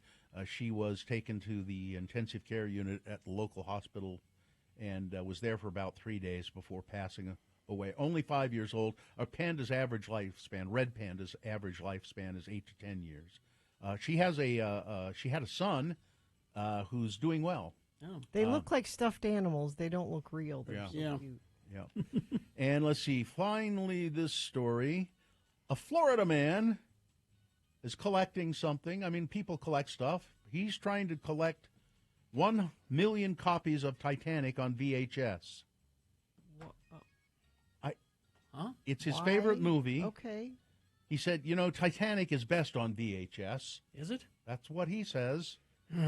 He says, I take the voyage home, September 1, 1998, take the voyage home. That's what they were saying. That's what I was playing on the VCR. I was watching this thing over and over again. He's taking his love of the movie Titanic to new depths with an ambitious goal of gathering 1 million copies of the movie on VHS. Okay. Yeah, I guess. Whatever floats your boat. I'm trying to see how many he has at this point. He goes to thrift stores and buys them. Yeah, and buys them up. He spent thousands of dollars doing it. Okay. There are worse things he could do with his time and money, I suppose that's true, yeah. All right. Weather, traffic. Okay, so today, partly cloudy, 47 for a high. And we stay in this pattern where we don't quite get down to freezing overnight, and daytime highs are in the upper 40s to low 50s. Kind of going to build some of that haze back in, unfortunately, Tuesday and Wednesday. Next chance of breaking it up will be Wednesday night into Thursday, and because it's just a little bit warmer, that'll probably be rain. Traffic is nasty. Crash eastbound SR 201, 13th West, right lane closed there. 201 is backed up, and Bangor Highway going northbound is pretty slow there. We've got crash northbound I-215 west ramp to go eastbound SR 201. These are kind of all in the same general area, and I think they're all related. Crash northbound I-215 west, milepost 18. The center lane is closed there. Crash eastbound SR 201 13th West. Yeah, I gave you that one already. And what are you seeing out there on the roads, friends of the program? Part of our Infiniteam traffic. You can text us what you're seeing, and I will pass it along. Just make sure it's safe for you to text 33986. Visit your Utah Toyota dealer today. Toyota, let's go places. The guy trying to collect 1 million copies of the Titanic on VHS, he's not very bright. He says, I'm trying to get to 1 million. We have 2,467 right now, so we're close to that million. No, you're not. Not even a little bit. But he's not boner candidate number 3. No, he's not. Here's boner candidate number 3. Don says he wants you to guard the vote, but what does he really want? Donald Trump's call for people to guard the vote in 2024 has rightfully sparked concern about potential violence in next year's election. The former president, the front runner for the Republican presidential nomination, repeated his unfounded claims of widespread voter fraud in 2020 at a rally in Iowa on Saturday. He used those claims as a justification for the call, telling supporters to, quote, go into Democratic-run cities that he has previously disparaged to guard the vote in 2024. The most important part of what's coming up is to guard the vote. You should go to Detroit. You should go to Philadelphia. You should go to some of these places, Atlanta, and you should go into some of these places, and we've got to watch those votes when they come in. Philadelphia's top election official issued a statement hitting back at Trump's comments, saying they're likely aiming to sow doubt about election results. Exactly This it. is nothing new. Trump says these things before every election. I expect we hear more of this over the next year, said City Commissioner Lisa Deeley. I can only assume it's to try and sow doubt about the validity of the election results. Exactly. And it is also, ladies and gentlemen, Donald Trump inciting people to violence. Yeah. Stochastic terrorism. He is inciting people without coming right out and saying it, but they know what he means. But that's how he gets around these things, because he doesn't ever come right out and say it. yeah, but you know what I want. You know what I want to have. He's learned from the mafia. He's priming the country for violence on Election Day, said Tom Nichols, staff writer at The Atlantic and author of Our Own Worst Enemy, The Assault from Within on Modern Democracy. Adam Parkinmo, a Democratic strategist, wrote that Trump is literally inciting more crime in a country he's already facing criminal charges in. I guess he also does that daily as a whole with the country. He's facing criminal charges in, too. Boner candidate number 3. Don says he wants you to guard the vote, but what does he really want? Let's review the first two and vote. Boner candidate number 1. That'll teach him. An Ohio man wouldn't give a guy a share of his bag of potato chips, so the guy shot him in the face. Well, that'll teach him to share, won't it? Boner candidate number 2, if it looks nice, wreck it. This is the vandalism of art in a public orchard and garden along the Jordan River Trail. And Boner candidate number 3, Don says he wants you to guard the vote, but what does he really want? All right, time to vote for your boner. 1, 2, or 3. Remember your candidate number, the one that you think should win. Put that single digit in the message of a text, 1, 2, or 3. Text that to 33986. Pretty easy to do. Or you can call Katie in the producer's booth at 877-602-9696. She'll be happy to take your live vocal vote. Or go online, x96.com. Look for the box that says Boner of the Day, December 4, 2023, and vote there. If you don't see that box, refresh your browser. It'll appear. Click and vote. All right, you got less than 300 seconds to do it, so let's go. This is Boner of the Day. Don't miss it.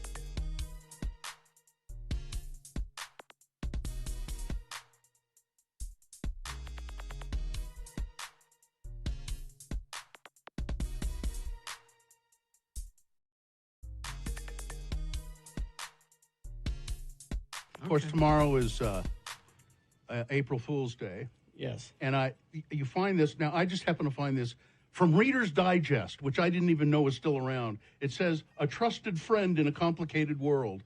56 pranks you can pull on people on April Fool's Day. 56? Yeah. Now, I'm telling you, I'm not going to read all of them, obviously, but if you did any of these things, you're a jerk.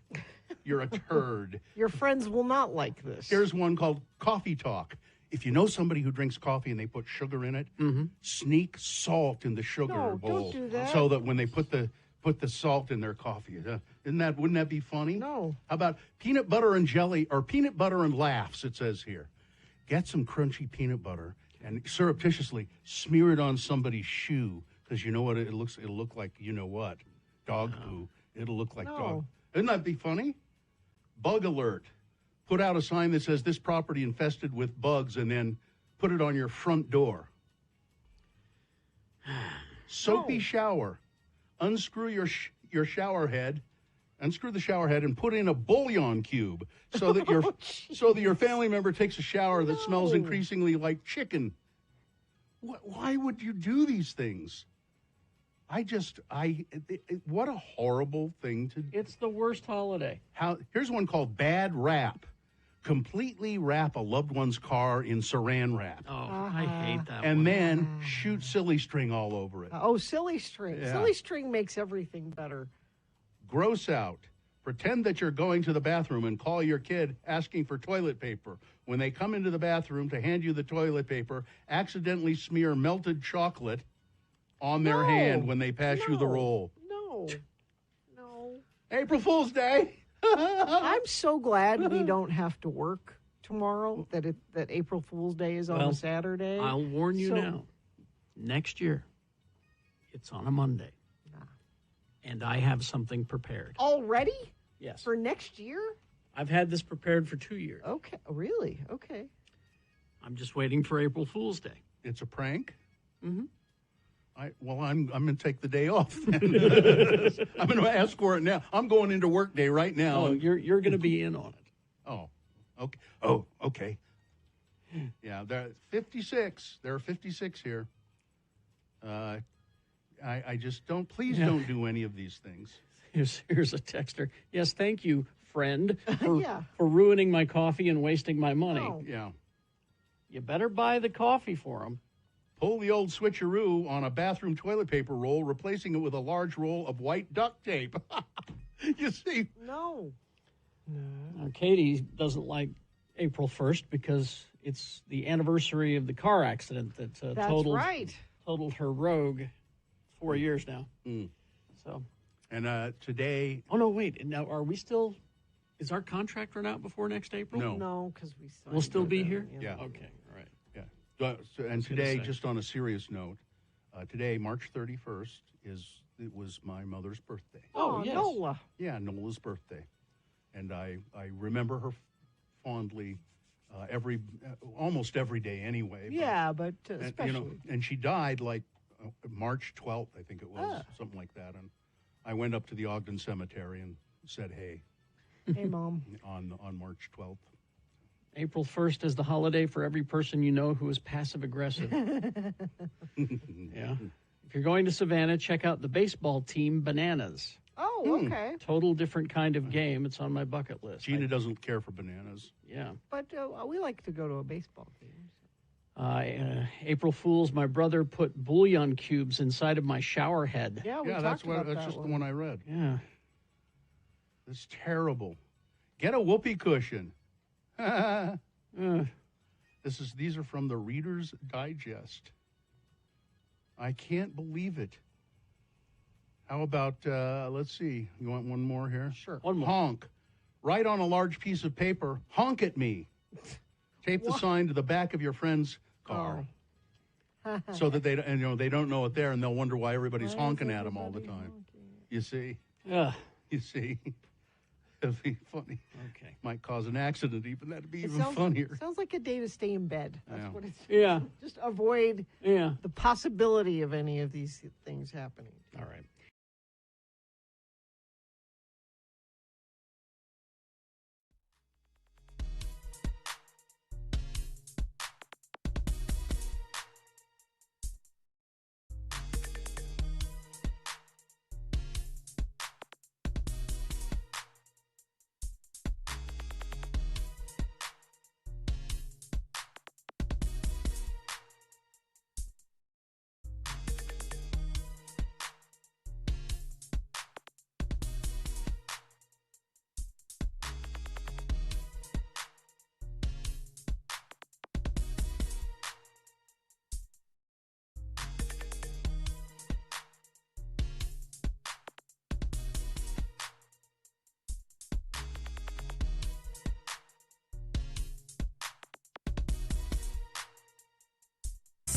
All right, 7:50. Let's award Boner of the Day. And it's brought to you in part by New York strip steak with crispy potatoes and a wedge salad. And Baseco, the first name in foundation stabilization in Utah, is that just a crack in the wall or is it a sign of a major issue? Are your windows or doors sticking? Does any area of the floor slope? Level up with Baseco, Utah's highest quality foundation stabilization and repair. Schedule a free assessment today at baseco.net. That's BASECO.net. You shoot a guy in the face, not many people think you're a boner. Only 36 people thought that number one was the boner candidate.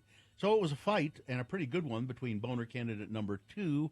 If it looks nice, wreck it. The vandalism in the park there along the South Jordan Parkway, or the Jordan River Parkway. And number 2, Don says he wants you to guard the vote, but what does he really want?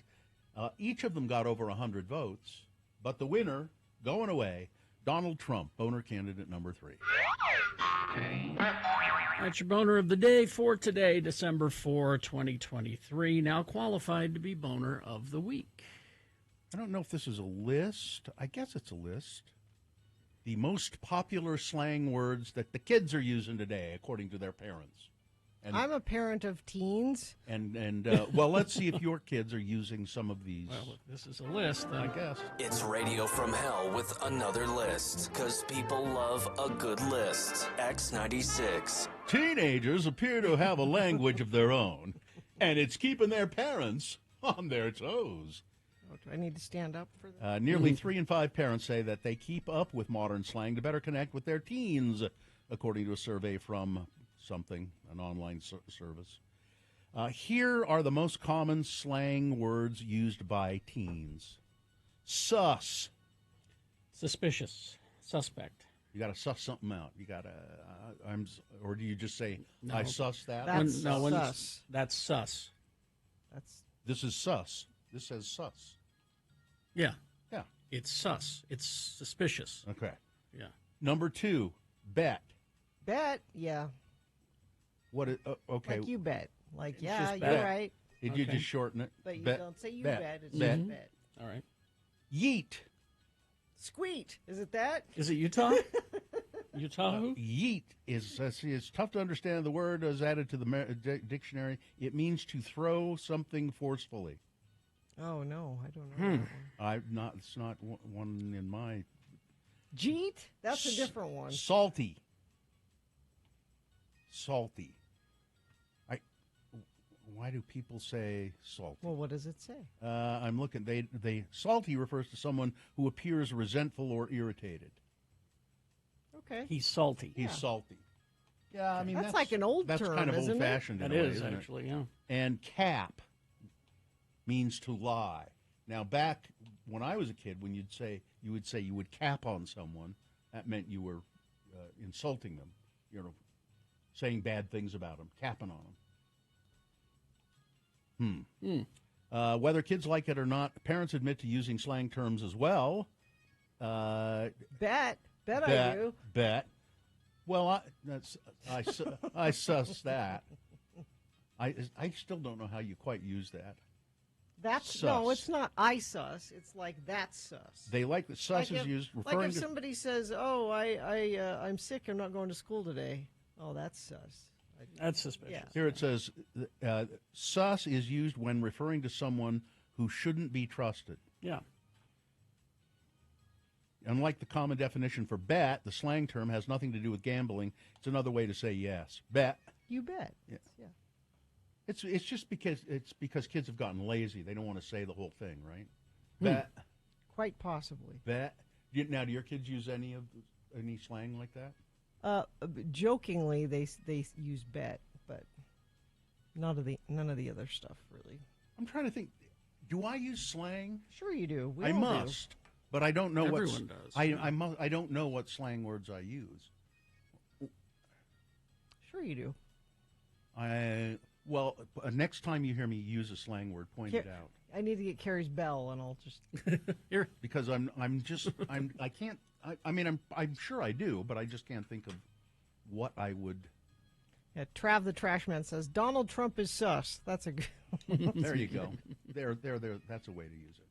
Donald Trump is sus. But that's all there is on this list. That's all there is? Yeah, I thought there would be more, but there are not. It's an incomplete list. I would say so. We hope you'd enjoyed I another didn't list really with enjoy it. Radio That wasn't from as good as I Hell thought on it would be. X96. Yeah, not as good as I thought it would be. Wasted opportunity for a list. Yep. It wasn't my fault. You should be more sus about these lists. I should. Bill. Oh, here's a whole bunch of them. No, there are some more here. Well, like bussin', bougie. Mm-hmm. Yeah, I've heard that. Sheesh, drip. Finna shook.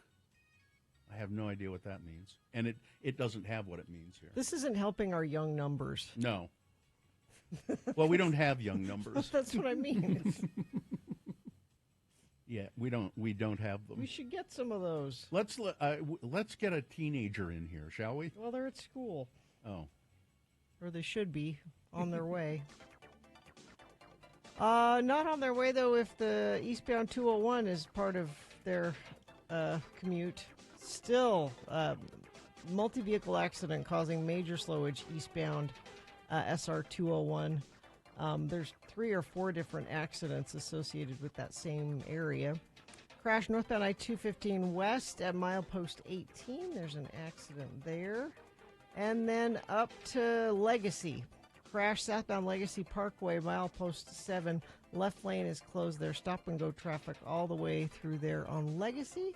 Let me see if anybody sent anything in via text. That's where the Infiniteam comes in. We need more than 3 people letting us know what you're seeing on the roads. Traffic flowing from downtown to Murray, minus sus drivers. Thank you. Whatever traffic hipster sent that in to 33986. Experience the magic and enchantment of Cat and Cauldron, your premier destination for all things occult and metaphysical in Taylorsville. catandcauldron.com. All right, coming up after these, Bill Frost will be here to tell us what's on TV this week. So stand by for that. We got Beat Gina on the way as well. Stand by for all of that. Lim Jewelers. I love Lim Jewelers. It's a couple different things I love about it. Family-owned business. You walk into Lim Jewelers there in Midvale.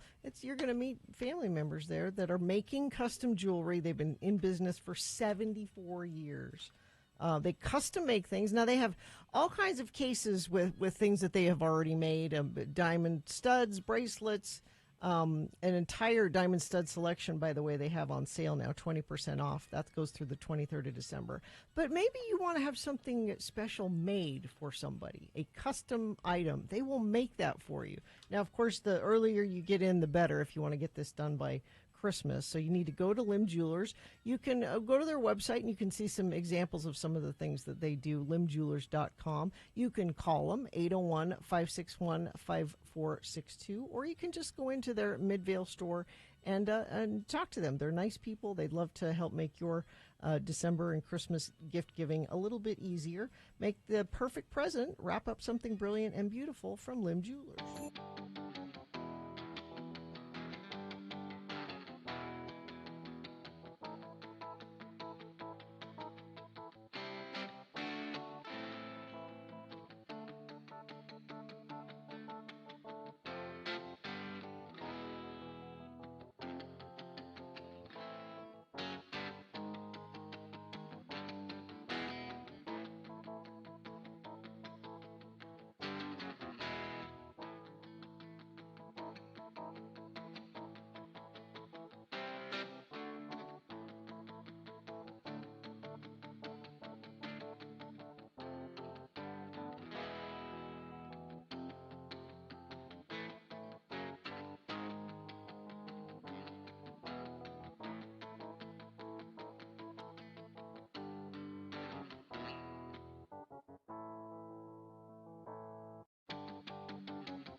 Yes?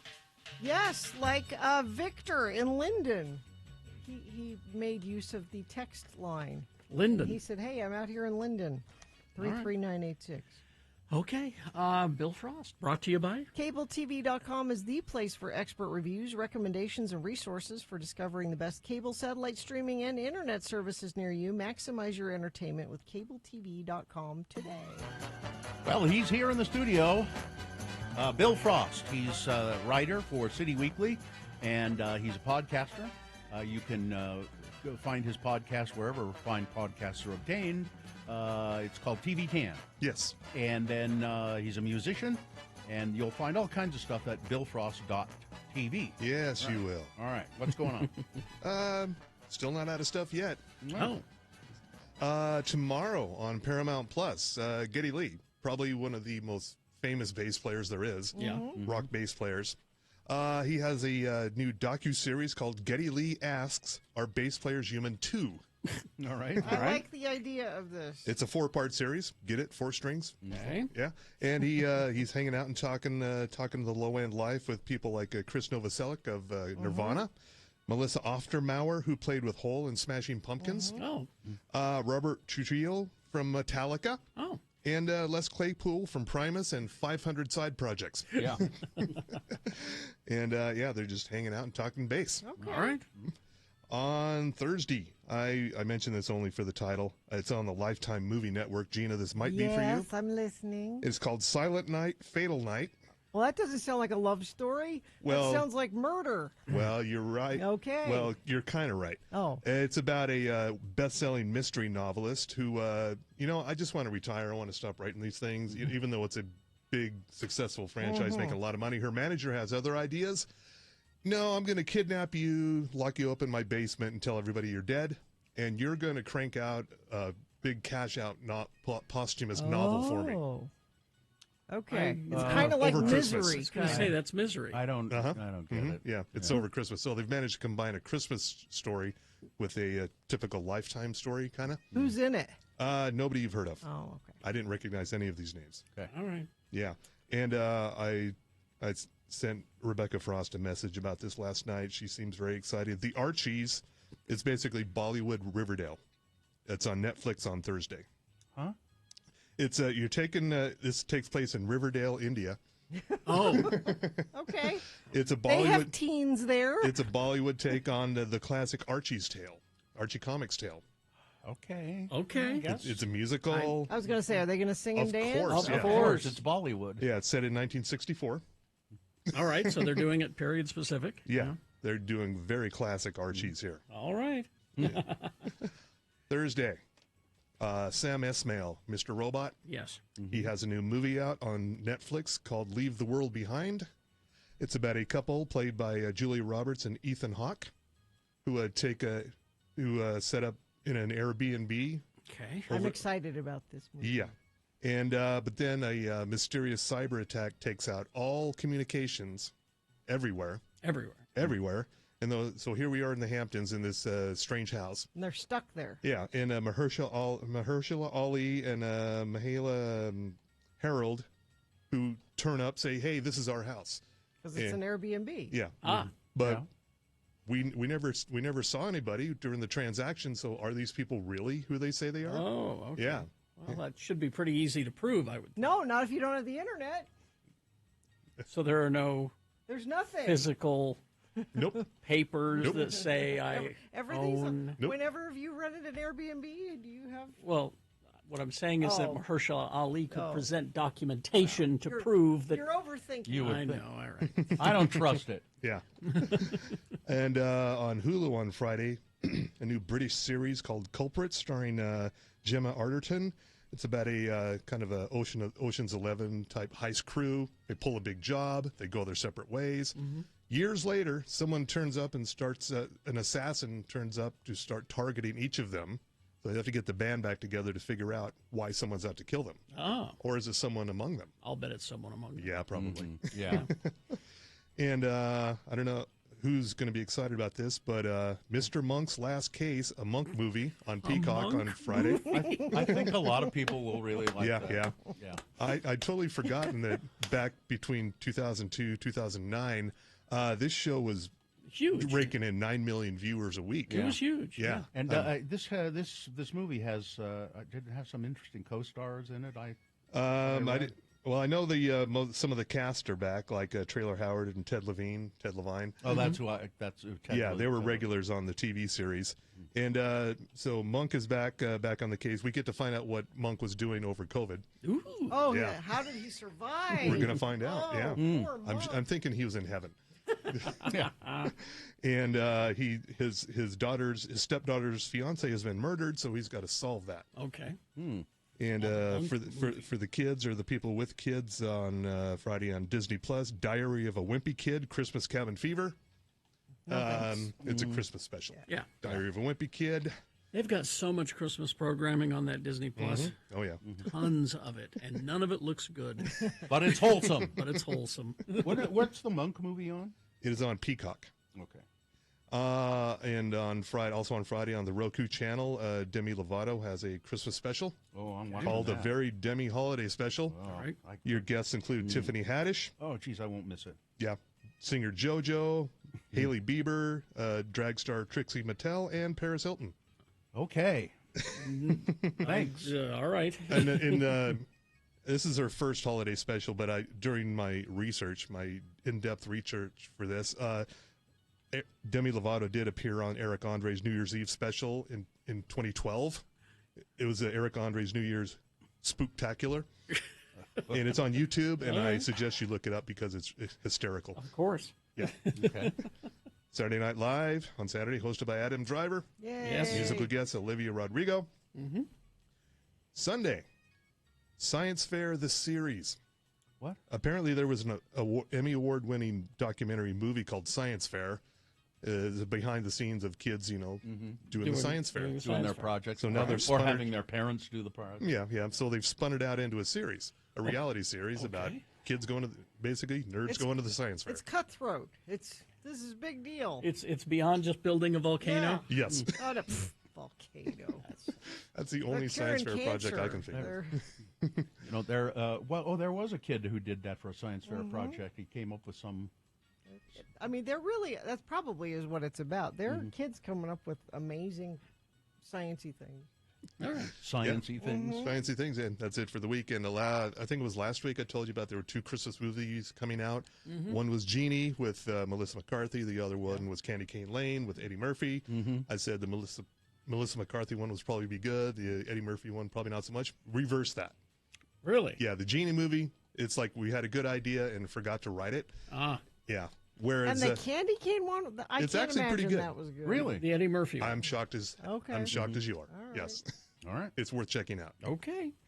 I've started the morning show. Oh, started. Okay. Started. Yeah. Oh, geez. You're in for a ride. I watched about half of the first season and just said, these people are just so phony and awful. I don't like them at all. And If you can get past the first season, it gets a little bit. That's what I hear. But it just reminds me that I miss Aaron Sorkin doing television because this is close, but it's not. It's Aaron Sorkin light. It's Aaron Sorkin light. It's a lot of talking. I want. If Sorkin had this plot and wrote it, I would be very, very happy. Yeah. Yeah. If you took the newsroom and turned it into even more of a soap opera. Yeah. Because I miss the newsroom. Yes. That's what I realized as I'm watching this. I'm like, no, I really miss the newsroom. That's why I'm watching this. Anyway, thank you, Bill Frost. Read Bill Frost in City Weekly and go to billfrost.tv for all kinds of fun stuff. Thank you, Bill. Traffic, Gina. Couple Infinity members talking about Clearfield. It's a parking lot before the 650 North exit, northbound I-15, backing up to Antelope Drive. Thank you for sending those in. Southbound I-15 Night South on-ramp in Salt Lake. The right shoulder affected there.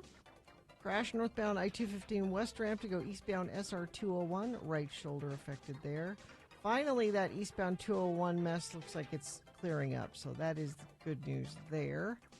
Crash northbound I-215 west at milepost 18. That's off to the right shoulder. And what are you seeing out on the roads? If it's safe for you to text, please let us know. You'll be a traffic hipster. It's super good fun. 33986 is where you do that. Are you ready for some football? Enjoy Gracie's award-winning brunch, huge beer selection while watching your favorite college and pro teams in action. And in high def, you must be 21 or older to enter. Beat Gina coming up after these messages and a song. It's an easy game to play. All you have to do is beat Gina at Pop Culture Trivia. It's multiple choice, so that makes it even easier. And if you can do that, what prize do you win? Tickets to see Andrew McMahon in the Wilderness coming to the Complex on December 13th. All right, if you want to see that show, 877-602-9696. Line up now to play. It's Beat Gina, 877-602-9696. Well, this morning, let me start here. This morning I heard a commercial that I thought was interesting, and I didn't catch all of it, but I believe it was on the News Authority. And it was two people talking, and the woman in the commercial said, I'm going over to Wendover. And the guy says, oh, why are you going to Wendover? She says, well, I'm going to go get a little bit of the green, if you know what I mean. Money? Uh-huh. At the casinos? No, Gina, no. And the guy responds, well, you don't need to go to Wendover for that. You can get cannabis perfectly legally now in Utah. You know that, don't you? Well, and she goes, what? Huh? He said, yeah, all you have to do is apply for a license from your provider. And why risk it by breaking the law? Why risk it coming back over the border with stuff from Nevada? Because you can get it. And I thought, this is interesting. And I also thought it was interesting that it was on the News Authority and not playing on this station. Why was it on the News Authority? Oh, because they're the big pot smokers, I guess. I think it's because our audience knows. Maybe. And theirs doesn't. Maybe. But it was, I just thought, boy, things have really changed and quite rapidly with that stuff. And coincidentally, I went to a dispensary yesterday, and they have a drive-up window. You order online, and they have a drive-up window, and you have the proper ID and the proper medical patient number and all of that kind of stuff. And you can go in and shop if you want and look around, or you can order online and then just pick it up.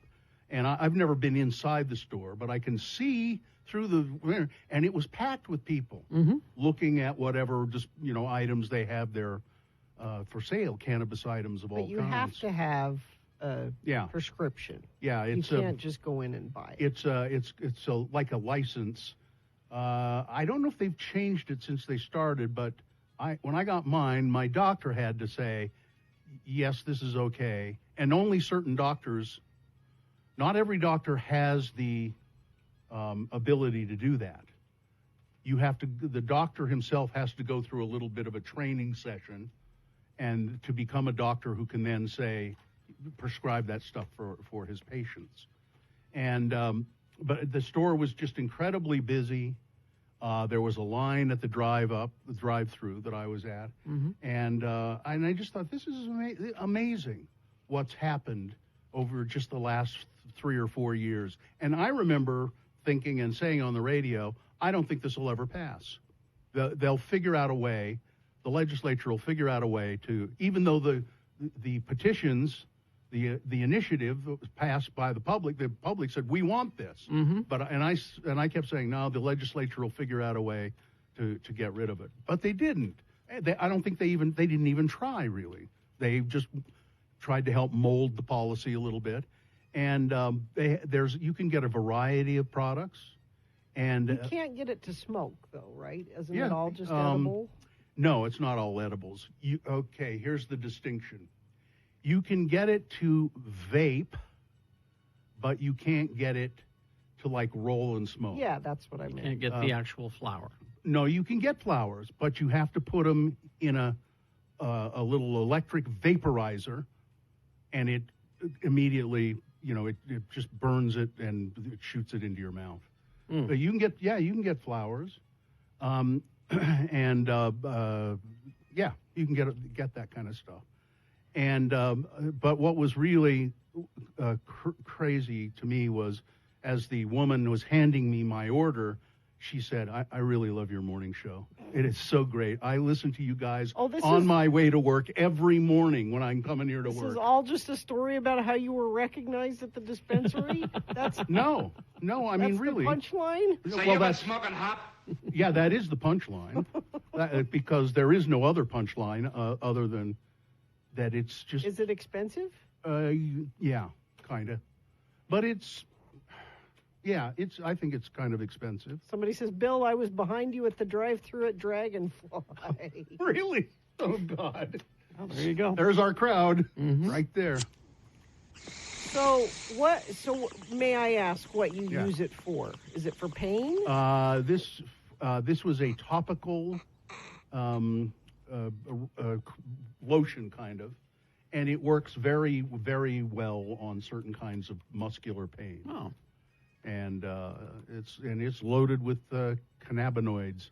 There's also the people who are selling this stuff, they have such incredible knowledge about what these products are. They know the makeup, how much, and it's stuff that I go, huh? And I was talking to him on just like your pharmacist knows what stuff. I was talking to him on the phone about the product that I wanted to get, and they didn't have it anymore. And I said, can you recommend something similar? And that's what I went and got. But I said, why don't you carry the other one anymore?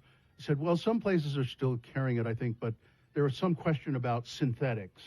There's some synthetic cannabinoid in it, and we don't like that here at Dragonfly. Oh. We don't care for that. So. There was a company advertising on X96 for a while that I took advantage of. I got my medical card, very easy. Oh, I don't remember that. You don't need a prescription. You only need your medical card, which you obtain from a QMP, which is a certified doctor who can approve your cannabis card. Right. That's right. The dispensary is the only place worth going on Black Friday. Great deals. Doing a little Christmas shopping. By the way, I said, she told me the price, and I said, oh, that's $10 cheaper than what you quoted me online. I paid for it when I got there, but I said, that's $10 cheaper. And she said, oh, you get a discount because you bought X amount of stuff. They have a point system, apparently. I go to the one in Brigham City. It's always packed. Yeah. I don't know. There's a couple in Salt Lake. I don't know how. Well, there are more than two, I think. The definition is it has to be a flameless product. Right. So you can get the flower, but you put it in this little electric thing that heats it up and vaporizes the flower instantly, and you can. Yeah, no flame to flower is what they call it. Dry vaporizers only. I guess the thought behind that is secondhand marijuana smoke might make somebody high, but it goes straight into. I guess, but this just goes. It's kind of hard to get used to that kind of thing. Back in the day, when you just roll stuff up. And hope that you didn't get arrested. Let's see. It takes about 2 days to get the card. It's not very expensive either. It's like Ivy says, I believe the pot license takes 2 weeks. That you have to be vetted. Costs $250. I can't remember. No, I don't. It wasn't that expensive. I can't remember how long it took. But then when so you only get it for 6 months or something like that at first. But then when you renew, I think that was for 2 years. Oh. And now my 2 years is almost up, so I got to. The vape burns at a lower temperature, so it's better for your lungs. I just moved back here from Oklahoma. It's just amazing how different medical is here compared to there. I had at least 5 dispensaries within a mile, and a lot of the sponsor the stations, so I say hear many ED commercials here as I heard dispensary commercials there. Oh, okay. Yeah. Plenty of erectile dysfunction commercials as opposed to... Okay, Brad, I'll see you later then. Brad? Bad Brad Wheeler's texting me. Just unrelated. Yeah. Well, yeah, it's unrelated. Completely unrelated. Completely honest. It's completely unrelated to what we're talking about. It really is. Completely unrelated. No, I mean I have a legitimate a legitimate use, and it's and I don't really, to be honest with you, I don't really like the feeling of being, my mind being altered with marijuana. I don't. It's not my favorite thing in the world, believe me. That's You I'd prefer rather. your mind altered by other things, Yeah, but not that. Yeah, not that. And it was the same way back in the day. It just always makes me feel kind of uneasy, and I don't know. This is some kind of pipe. Although my family says, "But you're so fun." Oh, really? Yeah. Dad, can't you go to the dispensary? Isn't it time? We like dispensary, Dad. That's my sign off. We like. That's what they call me, dispensary Dad.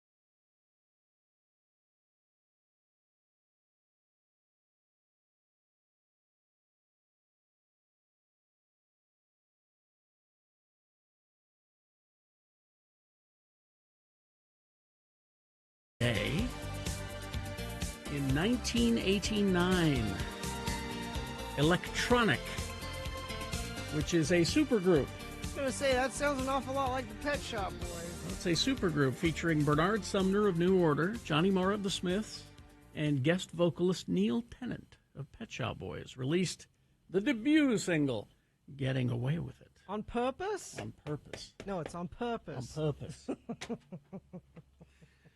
All right. Beat Gina, is this sponsored? Brought to you by Feldman's Deli, Utah's authentic Jewish deli with expanded hours, now open Tuesday through Saturday, 8 a.m. to 8:30 p.m. Breakfast till 10:30, lunch, dinner, live music Fridays and Saturdays. More information at feldmansdeli.com. So they're not open today. No, so you can prepare, plan your week. Okay. I'm not capping when I say you don't have to suss this game show. It's time for Beat Gina, so don't yeet anything at the radio. I'm Johnny Ola, your announcer, and I'm a margarine lover. And now, America's favorite margarine flavor also comes in whipped form. Yes, that's right. The wonderful flavor of Blue Bonnet is available in 2 forms. New whipped Blue Bonnet for light, easy spreading, 6 sticks per pound, 2. And, of course, Blue Bonnet in the familiar gold foil package. Yes. Blue Bonnet, America's favorite margarine. It looks, it cooks, and tastes like the high price spread. Whichever you prefer, everything's better with Blue Bonnet on it. Mm-hmm. And now he's not salty, he's nice, and he's your host. He's Kerry Jackson. Thank you, Johnny Ola. You're welcome. All right. Randomizer has picked a contestant. It looks like you'll be playing against Brad. Hi, Brad. Brad, are you there? Brad. Hey, good morning. Brad. We're going to toss a coin to see who goes first. It will give you an advantage in the game. You call it. Heads or tails, please. Tails. Coin toss app says tails. Gina, Oh. that means Brad goes first. Yeah, and Brad, that means you're one step closer to winning these tickets to see Andrew McMahon in the Wilderness coming to the complex on December 13th. All right, Brad. Perfect. Here we go. We got a whole bunch of pop culture trivia, different subjects, because it's Potpourri Day. Now, this first question is for you to answer. Because you won the coin toss, it's for you to answer exclusively. If you get it correct, you get the point. No worries. But if you don't get it correct, Perfect. that means Gina's going to answer the question, possibly get it correctly, steal your point away. We'll go back and forth with the questions till one of you gets 3 points. Now, if Gina beats you, what are you prepared to do in her name, Brad? $25 to her charity. Animal one I think she likes. You know. Yeah, that one. Best Friends Animal Sanctuary. All right, there we go. Yeah, All right. There you go.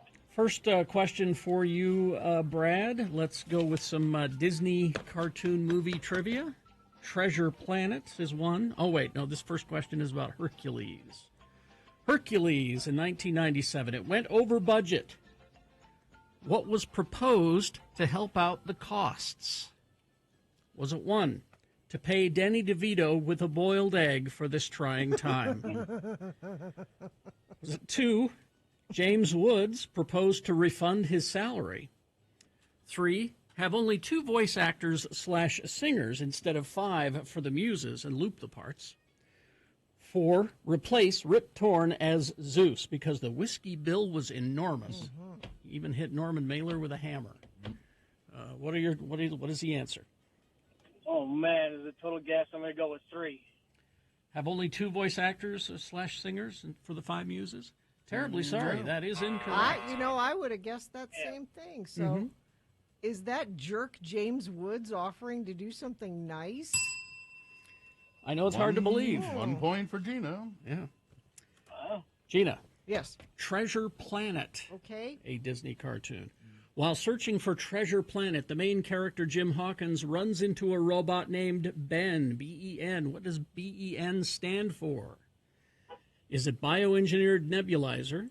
Is it 2, $100 bill, y'all? Is it 3, Bolton Evening News? Or 4, bioelectric navigator? I'm going to go 4. Bioelectric navigator. Oh, Brad, it's 2-0. Wow, man, I'm in trouble. Question over to you. You can, if you get a point here, you're still in the game. Let's go to Fiddler on the Roof trivia. It's all over the map. We're all over. It's potpourri. What country, surprisingly, did Fiddler on the Roof was a big hit? And they were surprised that in this country it was a big hit. Is it 1, Wakanda? Is it 2, Australia? Is it 3, Latveria? Or 4, Japan? Oh, man, Australia. No, not much of a Gina. surprise. Man, I'm not doing very good. No, as a matter of fact, I think you're about to lose the game, Brad. Well, the most surprising one on that list is Japan. That's And surprising, Gina yes. wins the game in a clean sweep. I'm so sorry, Brad. Are you going to? That was rough. Yeah. Are you going to go to the concert, Gina?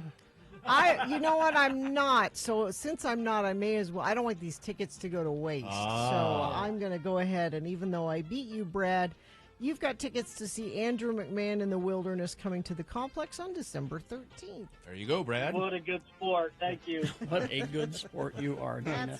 Well, Hang on the line, and we'll see you guys later. I've got to go spread some margarine. All right, Big Boy News now brought to you by. Take an inspiring journey of compassion and conservation at the Clark Planetarium while uncovering the incredible life of Dr. Jane Goodall in Reasons for Hope, a captivating film revealing her dedication to wildlife. Visit clarkplanetarium.org for showtime. Michael B. Jordan had a bad encounter Saturday night with a Kia, which is now worse for wear after Mr. Jordan veered into the car. The actor crashed his blue Ferrari into a similarly colored parked Kia at around 11:30 p.m. in Hollywood. The LAPD responded, found no signs of Mr. Jordan being impaired by drugs or alcohol. Cops did not perform a field sobriety test. Law enforcement officers on the scene asked Jordan what happened. He didn't really offer an explanation as to how it happened. No injuries or damage to property other than the Kia and the Ferrari. LAPD told Michael B. Jordan to fill out a police report online. See you later. Just fill out something online, okay? Yeah, I'll do that. Anybody who loves gardening knows the importance of understanding their area's growing conditions, microclimates and the like. To help farmers and gardeners lay the foundation for their crops and gardens, the United States Department of Agriculture has a plant hardiness zone map. Okay. For the first time since 2012, the USDA has announced an update to this valuable resource, and the differences are significant. Overall, the 2023 map is about 2.5 degrees warmer than the 2012 map across the continental United States, said Christopher Daly, director of PRISM Climate Group at Oregon State University, which worked with the USDA to create this updated map. This translated into about half of the country shifting to a warmer 5-degree half zone and half remaining in the same half zone. The Central Plains and Midwest generally warmed the most. The Southwest and U.S. warming very little. All temperature data collected by the USDA came from the Geographic Information System at PRISM at Oregon State University. The map and its zone system are designed to help gardeners and farmers understand plants' ability to survive.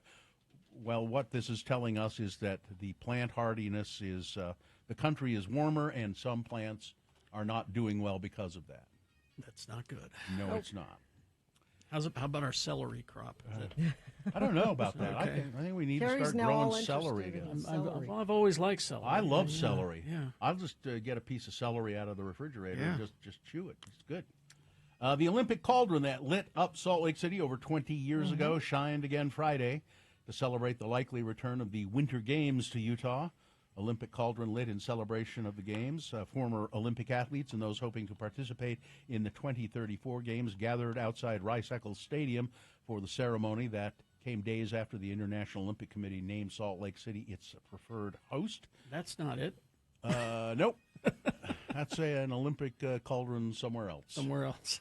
Former Olympic athletes and those hope that we were talking about the picture that was up on x96.com/live. Yes. The Olympic athletes and those hoping to participate in the 2023 Games gathered outside. Oh, I read that line. Derek Pera, Shannon Bark, and Barkey. Is it Barkey? And Monty Meyer, Stephanie Victor, Chris Waddell all participated in the 2002 Winter Olympics and Paralympics, and they were on hand to light the cauldron once again.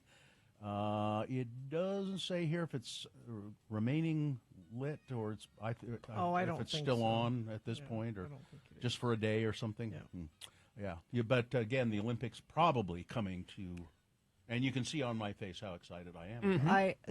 One of the Deseret News reporters did an article on they're hoping that the Roots Beret comes back.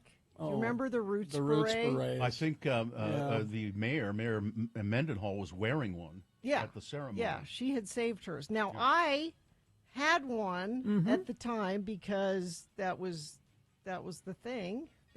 I remember you getting it. And you always do something that is the thing. Of course. And I remember you wearing it. You look good in it. Yeah. But I am with Meg at the Deseret News, who said she's excited. You want them to come back? back? I want them to come back because I need one because I don't know what happened to my original. And I look how excited I am about the fact that they might come back. Can you see that on my face? I just want to know if we're going to get different mascots. Yeah, for sure. Because those three that we had, not great. No. Coal and powder and celery. And Jell-O. We should have celery. I am with the petition that wants the whale to be the whale should the be?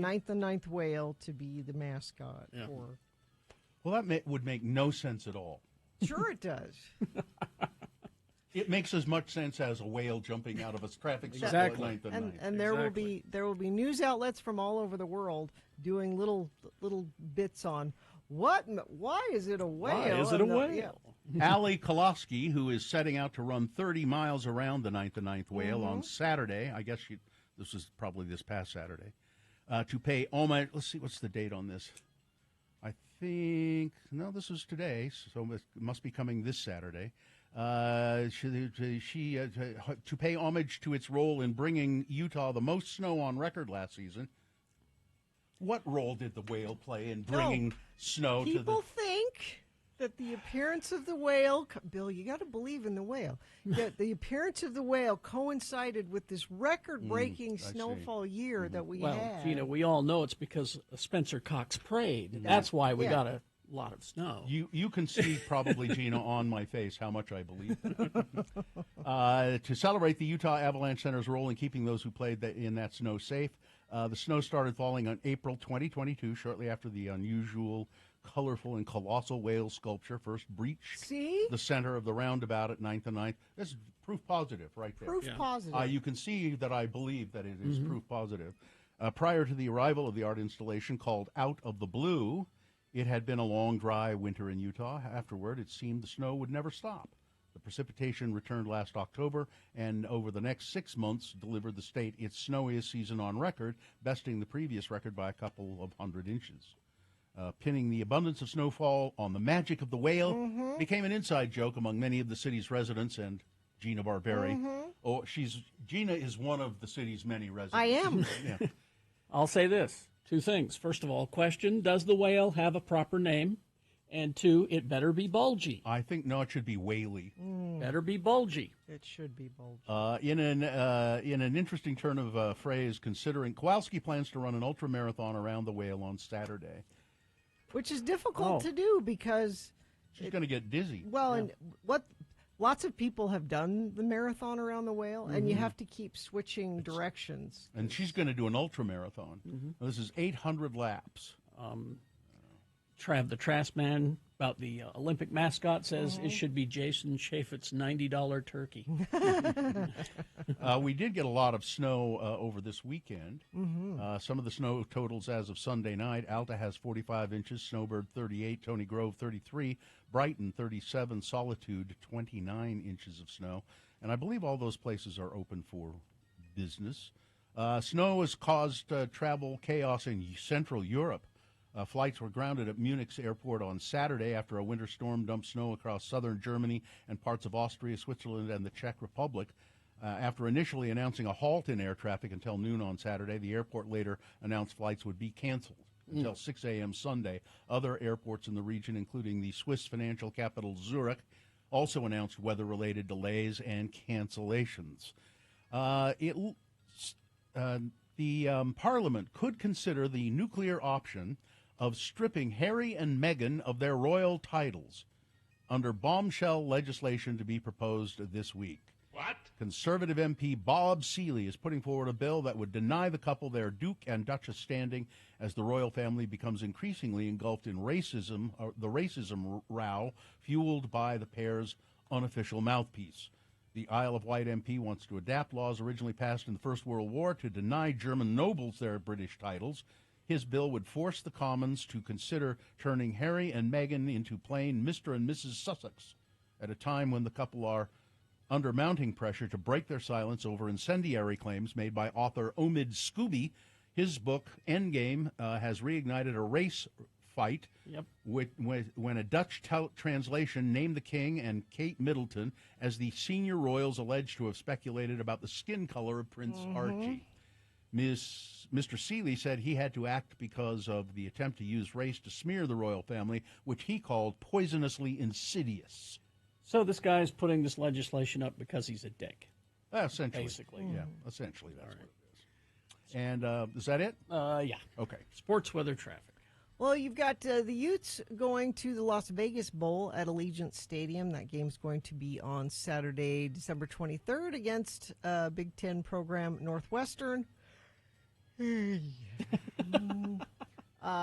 don't know who will be playing for the Utes because of all our injuries. If you would like to play for the Utes in the Las Vegas Bowl, maybe contact Coach Whittingham. Maybe he'll find a spot for you because I think they're very, very low on healthy players. And Utah State also going to be playing in a bowl game. They're playing in the Idaho Potato Bowl against Georgia State. That game's also going to be on December 23rd. And let's see where BYU is. Let's see what bowl game. They're not. And there's a million bowl games. You're really a nasty person when it comes right down to it. It's not my fault they didn't get into one of the 1,000 bowl games that are available. Poor BYU. That's your sports weather. So today, partly cloudy, pretty warm actually, 48 for a high today.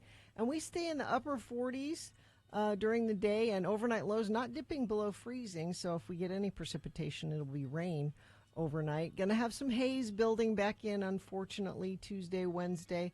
Next chance of rain looks like it's Wednesday night into Thursday. Traffic, thank goodness things look better on eastbound 201. That's cleared up quite a bit from earlier this morning. We have a crash 35th West, 6000 South up to Roy. And that earlier accident on Legacy southbound coming through Bountiful, that seems to be moving a little bit better now as well. If you see something not moving well, though, you need to let us know. You're part of our Infiniteam. We need all of you letting us know what traffic is happening there. Text us 33986. All right, got some geek news for you coming up after these. And, of course, the Boner recap game on the way. Stand by. Listen to Radio from Hell at Home when you first wake up.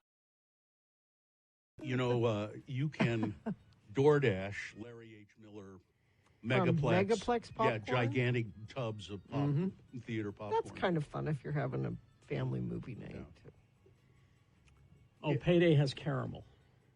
That's Is that the yes, it difference? does. Yes, it does. That's the difference. And I think maybe salted nut roll is just nougat. It's just nougat. Maybe. I don't know. That's been Google. years. Google. What's the difference between a Payday and a salted nut roll?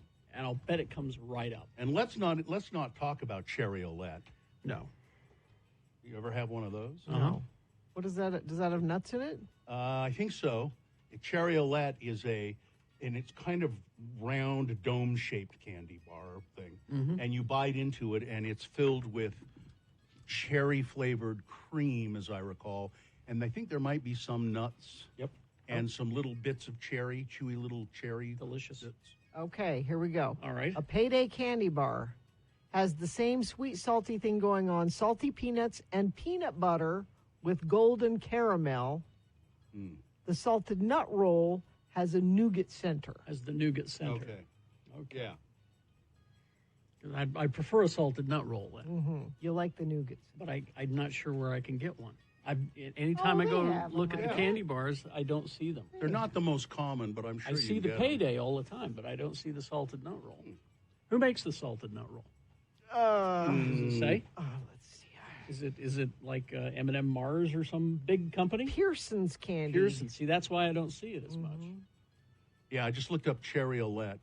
Yeah, it has the cherry cream and little bits of chewy cherry inside of But it. no nuts are involved. I don't think so. I can't. We're I'm just looking at a talking picture. nut-specific candies And here. again, we really have to apologize for getting so political with this. I know, right? A Payday is a Baby Ruth without chocolate. Okay, caramel and nuts. Yeah. And the Cherry Olette is also known as Big Cherry, right? Um, Because I'm looking at the package and it says Big Cherry on it. well, the only ones I'm seeing here are cherry Olette. Cherry Olette from the Hoffman Candy Company, 1950s when they started. There's also Chase's Cherry Mash. I think I want to try. I've never had a salted nut roll, and now that I'm reading and looking at them, I want a salted Big nut Cherry is a different candy Is that a bar. different one? Yeah, it's a Because different. I've had the Big Cherry. I don't think I've had the Cherry Olette because I recognize that package. The Big Cherry is a huge mound of milk chocolate sprinkled with peanuts containing a whole cherry in a rich, creamy center. Yeah, I've had that one. I thought that's what a Cherry Olette was. No, a but I guess cherry that's a Olette Big is Cherry. different candy bar. Let's have candy What's later the today. oldest candy bar being made? Are you asking me, or do Well, you I'm have just- it there? Yeah, it just popped up. Apparently, the oldest candy bar still being made is Toblerone. Toblerone. Created in Switzerland in 1908 by Emil Bowman and Theodore Tobler. Somebody said if I go to Holiday Oil, they have a Pearson's salted nut roll. Oh, there you go. Do you guys have any more of those ass hats? I sure could use one. I'm going to Costco later, so. What? I don't know. All right. I don't get. You know the ones speaking of Costco. Oh, yeah. What? You get a big container of that. How do you say it? Ferrero Rocher. Yeah. Oh, the Ferrero little Rocher. The individually gold- wrapped. Yeah. Oh, You like there those? you go. You put those in a big bowl and just with your movie popcorn, and you eat them. You know what the oldest candy company or the oldest candy bar still being made is? Toblerone. No. Well, Because those the are oldest. still I'm around. sorry, the oldest candy company. Oh. The oldest candy company in America, Ye Old Pepper Candy Company in Salem. Has it always been ye old? I Or think did they so. change it after a while? I think so. I don't know Can what. you start off being ye old something? Oh, now look what they've done to the salted nut roll. They've flavored them. What? You can get a cinnamon churro salted nut roll or a spicy salted nut roll. I want to try both of those. And I don't recognize the package, and maybe that's why I'm not seeing the salted nut roll. I want to try both. Ye Old Pepper Candy Company makes those melt-away peppermint kind of, those white sort of. And this texter reminds me, I know I'm going to go drive down to Pirate O's and Draper and check out the uncommon candy that they have. They have a big, Uncommon? They have a Different- big selection of hard to find and uncommon Oh, you candies. should. They have like Zabar and. Oh, yeah, all that stuff.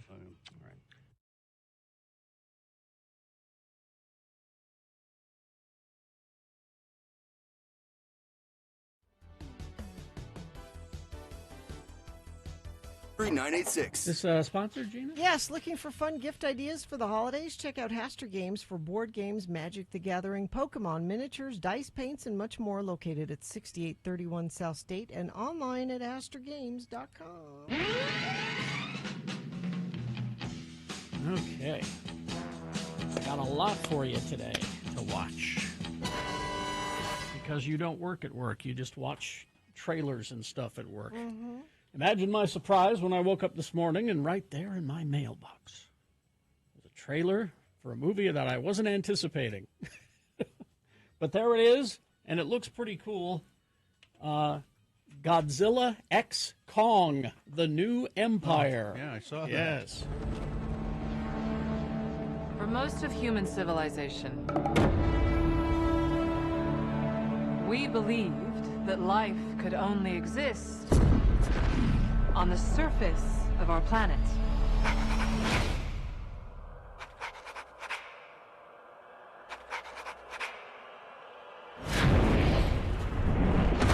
Now, the first thing we see is Kong's arm coming up through the desert next to the pyramids, but he's got some kind of device on his hand, like some sort of metal.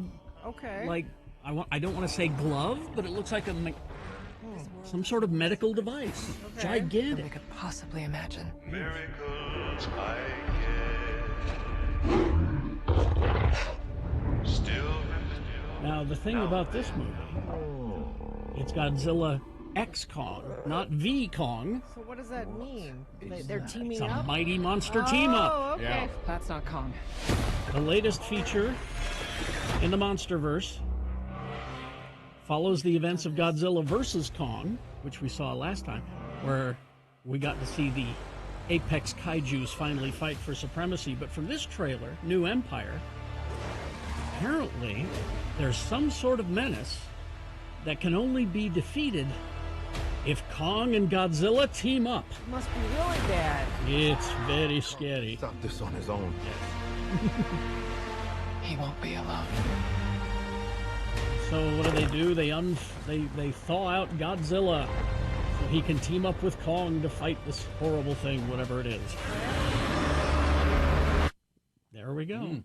It looks pretty cool. Like I said, I wasn't expecting that this morning, but there it is. You know what, Godzilla fans? How lucky are you right Had now? a lot No lately, kidding. huh? You're, you know what I'm saying? Been a 'Cause renaissance of Godzilla stuff. you're in a position like some of us Batman fans were some time ago, where we had plenty of Batman to Because choose it's from. TV and movie. It's and- all over the place. You Yeah. guys have got to be happy with this.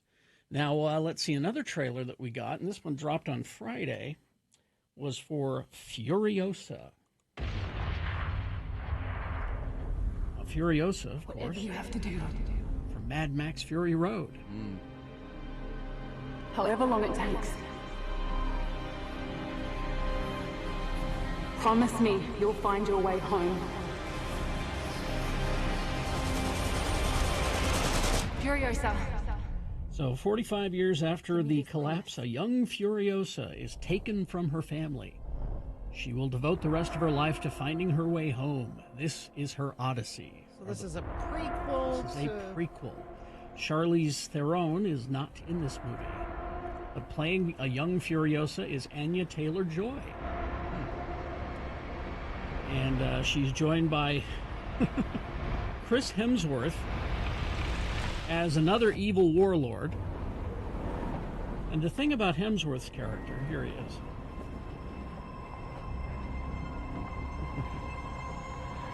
Ladies and gentlemen, start your engines. He plays a character called Warlord Dementus, and it looks like he borrowed the prosthetic from Bradley Cooper from the Maestro movie to He's put got a on his big nose. nose? He's got a big nose. Got a schnoz. Yeah. But he's got the right accent for a Mad Max movie, so that's He good. does, yes. So it's, you know, the War Boys are back, and Morton Joe is back. Ed Brass will be thrilled.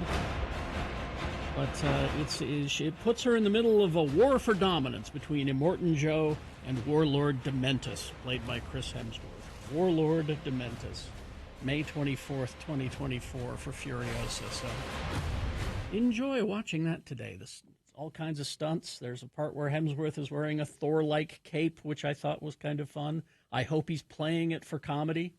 He's good. Chris Hemsworth is good with comedy. He is. Another trailer that we got, and I didn't have any expectations at all about this TV series when it was first announced. The video game Fallout, which is very popular, they decided to make a TV series based on Fallout. I know that I've lived a relatively comfortable life. Stop! Lucy! Now, Fallout is set 200 years after a nuclear apocalypse. And partly depicted in the teaser, it says here, it follows the gentle denizens of luxury Fallout shelters who are forced back into their harsh world that they've been kept at bay. What it takes to survive up here. Now, the reason this is interesting is because it's on Amazon, but If you insist on staying. it's bringing on the Westworld creators, Lisa Joy and Jonathan Nolan.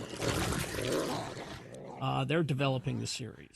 You got Ella Purnell from Yellow Jackets. She's the star of the show. A vault dweller who leaves the safety of her longtime home and whose idealistic notions are tested when people harm her loved ones.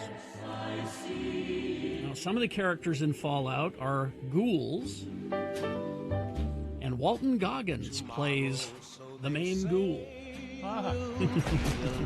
He looks ghoulish. He does, doesn't he? A bright new sun will suddenly break through.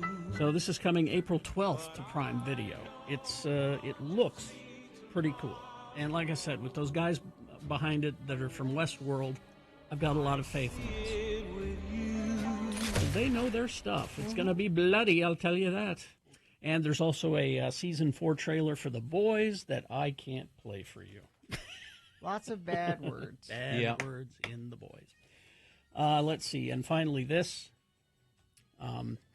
Willem Dafoe has revealed that he is in Beetlejuice 2. Okay. That's fine. He doesn't need makeup. Needs no makeup. I haven't seen any footage yet, but it was fun to do. I play a police officer in the afterlife, so I'm a dead person. And in life, I was a B-movie action star. But I had an accident, and that's what sent me to the other side. But because of my skills, I became a detective character in the afterlife. So that's my job, but it's colored of the fact of who I was, a B-movie action star. Okay, there you go. Willem Dafoe in Beetlejuice 2. He's good. Yeah.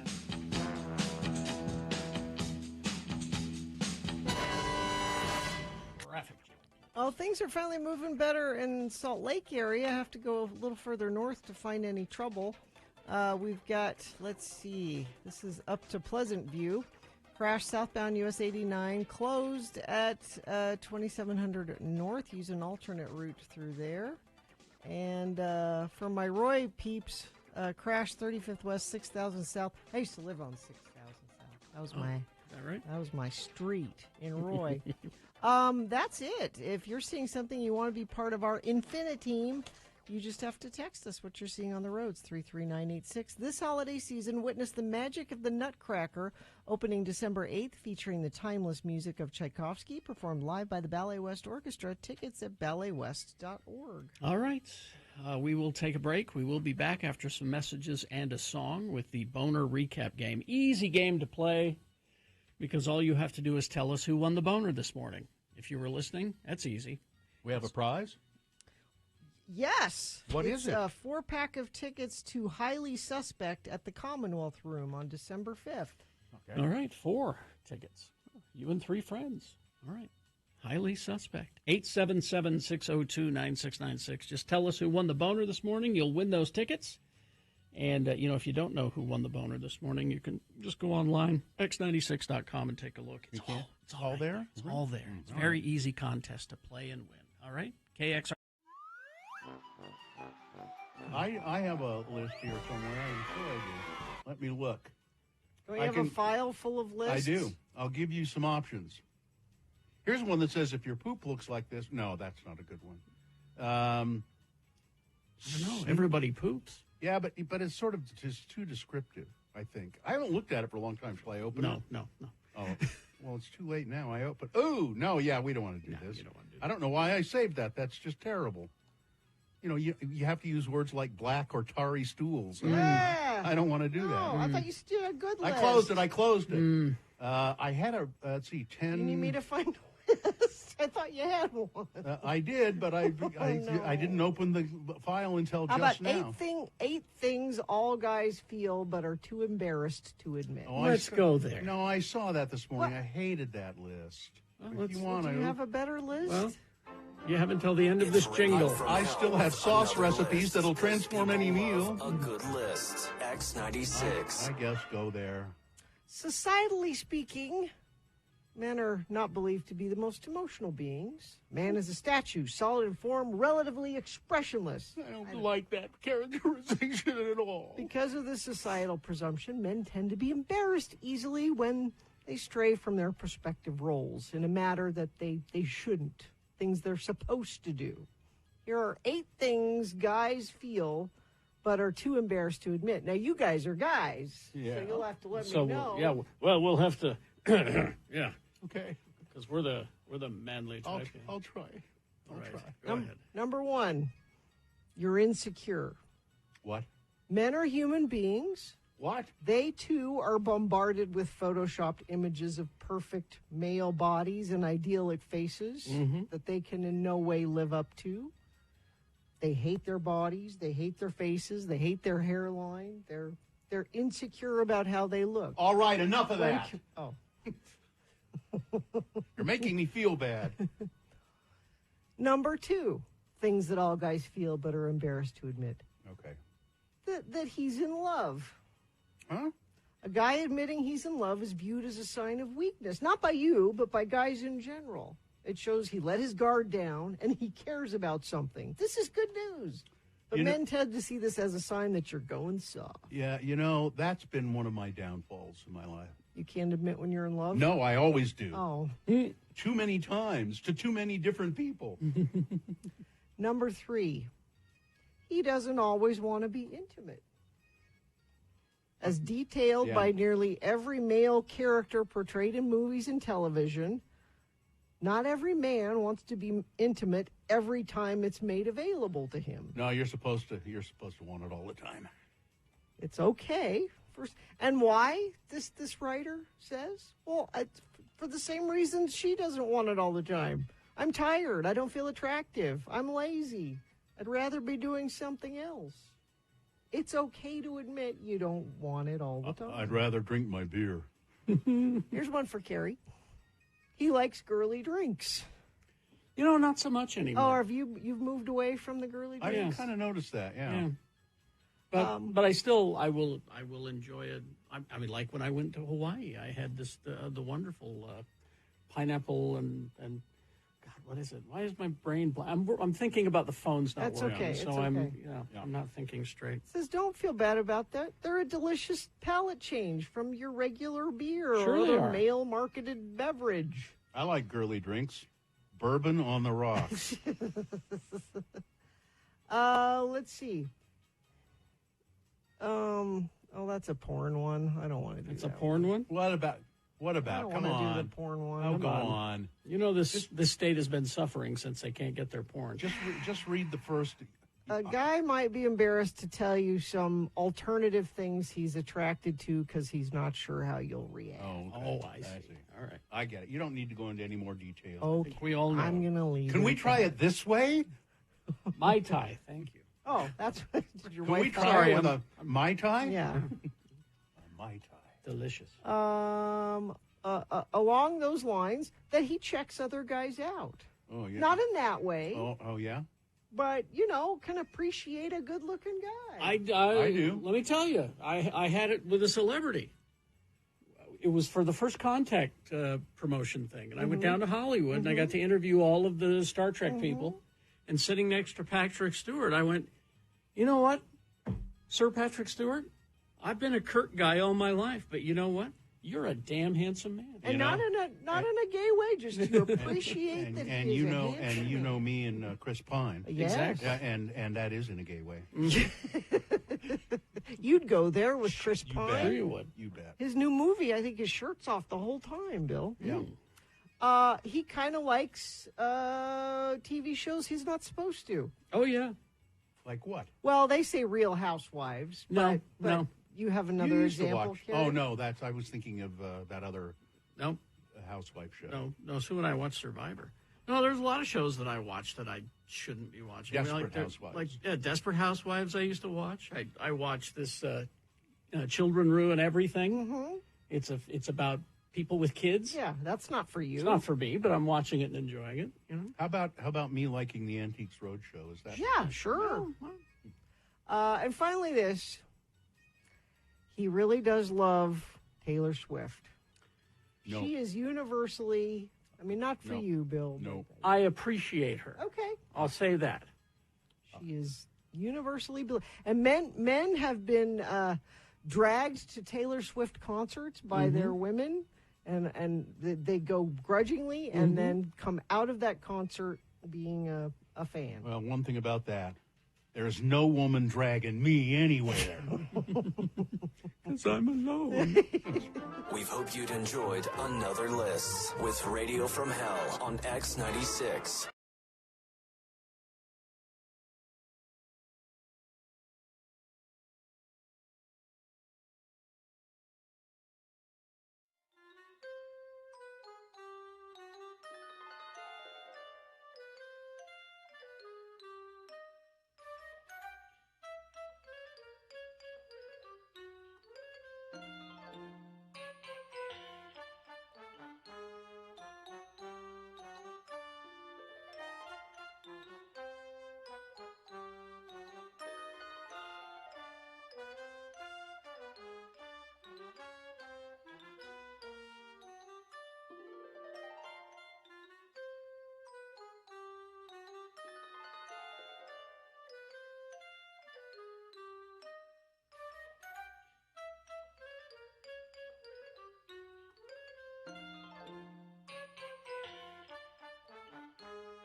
You know who you have to apologize to? Who? Igor in Bountiful. Igor. In Bountiful. He said, that is not the song I was expecting you to play for on this day. And it's not in Bountiful. It's not the right one, and I'm sorry. I grabbed the wrong Jam song because on this day in 1982, the Jam were #1 in the UK singles chart with Beat Surrender, not A Town Called Malice. I grabbed the wrong song. And Gina, it was Igor. Well, it didn't say. It was a text. He just... It's pronounced Igor? Yeah, it's Igor.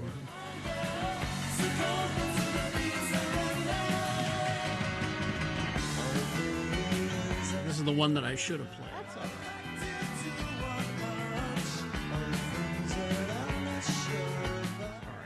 right. Sorry about that, That's folks. all right. Anyway. Yeah, I mean, it's okay. I failed you. Failed you all. You could have just lied. Yeah, on this day. Yeah, people don't check. No, we got smart people like Bad Brad Wheeler listening who They would check. go, "Excuse me." Yeah, that's true. What's that mean? Boner recap time? Oh, is it time for the Boner Recap? Yes, it is. Well, let's get on with it. Boner Recap. This is a chance for you to win what, Gina? Well, you can win a 4-pack of tickets to Highly Suspect at the Commonwealth Room on December 5th. All right, and who do we have to play? Nate is here. Nate, hi. How are you, Nate? Oh, hang on. I'm well. Oh, that's good. That's good. Nate, now this is a pretty simple contest. All you have to do is tell me who the winner of these 3 boner candidates were. And if you heard them earlier, you're just going to, be right there. Did you hear them? Yeah, every day. All right. Every day. Every Right where day. he's supposed to be. All right, here we go, Nate. I'll just recap them briefly for you. Number 1, that'll teach him. And it really would teach you a lesson, wouldn't it? If you ask somebody for some of their potato chips, and if they didn't give them to you, then you shoot them in the face. Wouldn't that teach that person a lesson? I don't know what kind of lesson it is, but it teaches you something. Boner candidate number 2, if it looks nice, wreck it. This is the art in a park, some art installations in a park along the Jordan River Parkway. And it's been vandalized, and people are just jerks doing that stuff. And then boner candidate number 3, Don says he wants you to guard the vote, but what does he really want? Donald Trump, you have to guard the vote. I want you to go to the polling places in these big cities in Philadelphia, Detroit, and we have to guard. What he's really telling you is that he would like to have some strong-arm tactics going on. And someone also pointed out to me that the cities that he specifically named have a large black population. Yeah. So there you go. Those were the 3 candidates. Who was the winner, Don? Don? Is it Don? Right? No. It's Nate. Nate. Yeah. I'm sorry. I usually write the them. highly sus number 3. Number 3. Highly sus. All right, Nate, you win. Congratulations. Is it going to be time to put a moratorium on Trump boners again? Are we going to circle back to that? Well, I don't know. I haven't done one for a long time. It has been a while. So this one just, I don't know, just got under my skin. So. Well, Nate, hang on the line. We'll tell you how to get those tickets. Speaking of tickets, we got our concert calendar coming up. Nate, huh? That was Nate? That was Nate. I don't know why. I usually write the name down so I don't make that mistake. Igor, you got. Well, Igor texted me directly. I don't know how he has my phone number, but he did. He said it's Igor and Bountiful, not Igor. Igor. Yep. Oh, and just real quick.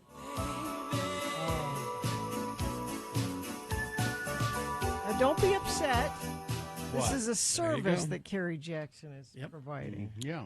Man, the complaints I got from Friday. It's the Whamageddon service. You think you're going to try to go all Christmas Eve without hearing it? Carrie's just ripping the Band-Aid off for you. I keep telling you, then you're stress free the rest of the time. You don't have to. I know. Always avoiding it. Yeah, it really is I'm very stressed out by that particular.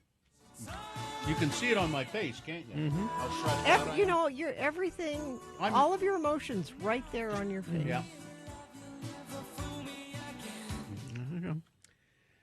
All right. Let's my mom surprised me last night. Yes. Just speaking of Christmas music. Like Boo? Yeah, we had her over for dinner last night, and I set the table nice, candles and everything, and put Christmas music on. Oh. And she walked in my house and she said, "Why aren't you watching the Chiefs game?" Mary Claire wanted to watch. Why did that surprise you? I thought she was just coming over for a nice evening. She was she did not want to miss. Was her TV broken? No, I mean she just. I was surprised. I had nice Christmas music like that on. Nope, she wanted because we don't usually eat dinner with the TV on. We have music on. Okay. I don't eat dinner with the TV on either. TV can be distracting. I would like to, but no. I'd like to have a TV tray. You remember TV trays? Oh, yes. Just sit in front of the TV and watch it. And absolutely, that's living.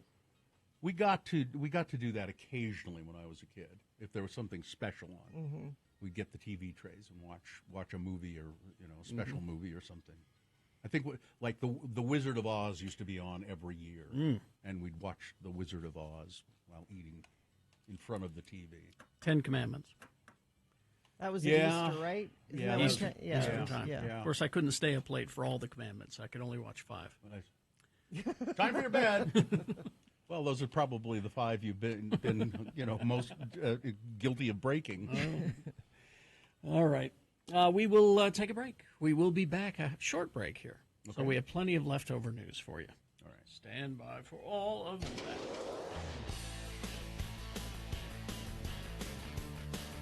So you saw this video a week or so ago about the guy strapped a GoPro to his dog to see what the dog did while he was at work. I didn't see it. It was disturbing because the dog didn't have a moment's rest. It was nervous and frightened In the house? In the house, and He's never coming back. He's never coming it would hear noises outside and be on alert, you know, and it terrified me because I thought to myself about my dog, Ripley. I was just convinced because she can be a little high strung, and I was just convinced that I don't think she's big enough to strap a GoPro to. It'd be too heavy. we did not do that. We did, however, a friend of ours gave us this drop cam. What is it? What is that? It's a live camera that we set up. Like a nanny cam? Like a nanny cam in the living room. Are you looking at her right now? This is broadcasting live from my living room right now. Now, does she just stay in your living room during the day, or can she roam around Well, the house? that's what we wanted to know. Oh. Her favorite spot seems to be we've set up a little kind of a table next to the window, and she likes to sit there and look out the window. So we watched her for a day. She didn't leave that spot. Well, she's fine then. Don't you feel better? She's sleeping. Yeah. All the time. Oh, that's good. She's a teenager. Exactly. She talking back to you? I thought she'd at least be on guard or a little on alert. Nah. No. She barely moves. A bomb can go off in the front yard. And that's the other thing is that it has a motion sensor. So it'll alert me. Motion is detected, you know. That never happens. No. She doesn't move. She was a day. She was lying there. Then she's perfectly comfortable. This should make you feel good. Yes and no. She's kind of lazy. A little disappointed. She's never going to amount to anything. I think you ought to make her get a job. Maybe. Require her to get a little lazy dog. Lazy dog. Maybe get her, a list of duties, chores. Yeah. You leave her list on the counter. This has got to be done by the time I'm get home. She can put a little paw print next to the one she's completed. But yeah, that video of the dog that was freaking out, it was disturbing to watch. Made me very upset. I was Somebody in the chat room says that most dogs are like that. That guy's dog is just a neurotic mess. Really? Yeah. I'm pretty sure my cat, who is a jerk when we're at home. Jerk cat. Mr. Fluffy Pants. I was sitting there yesterday. I was talking to my wife, and he came up and bit me on the arm for no reason. I'm just sitting there like, ow, what are you doing? And it wasn't hard, but just kind of went and bit me on the arm. I'm certain that cat just sleeps all day. And then when we get home, it goes crazy. Well, it's because you're in its house when you get there. Yeah. He just sleeps all day. Do you think he's like a reincarnated dead person from somebody that hated you? They're back to haunt you? No. No. You don't think so? No, I He's don't. biting you for no reason. No, Maybe it's I a don't. reason from a past life. No, I don't. No? No. I don't think that. I think I think he's a curse from God. God sent the cat to torment him. Officially. No, he's just a rambunctious teenager who, when he bites me, I give him a little cuff up the side of the head, and he stops. I go, don't do that.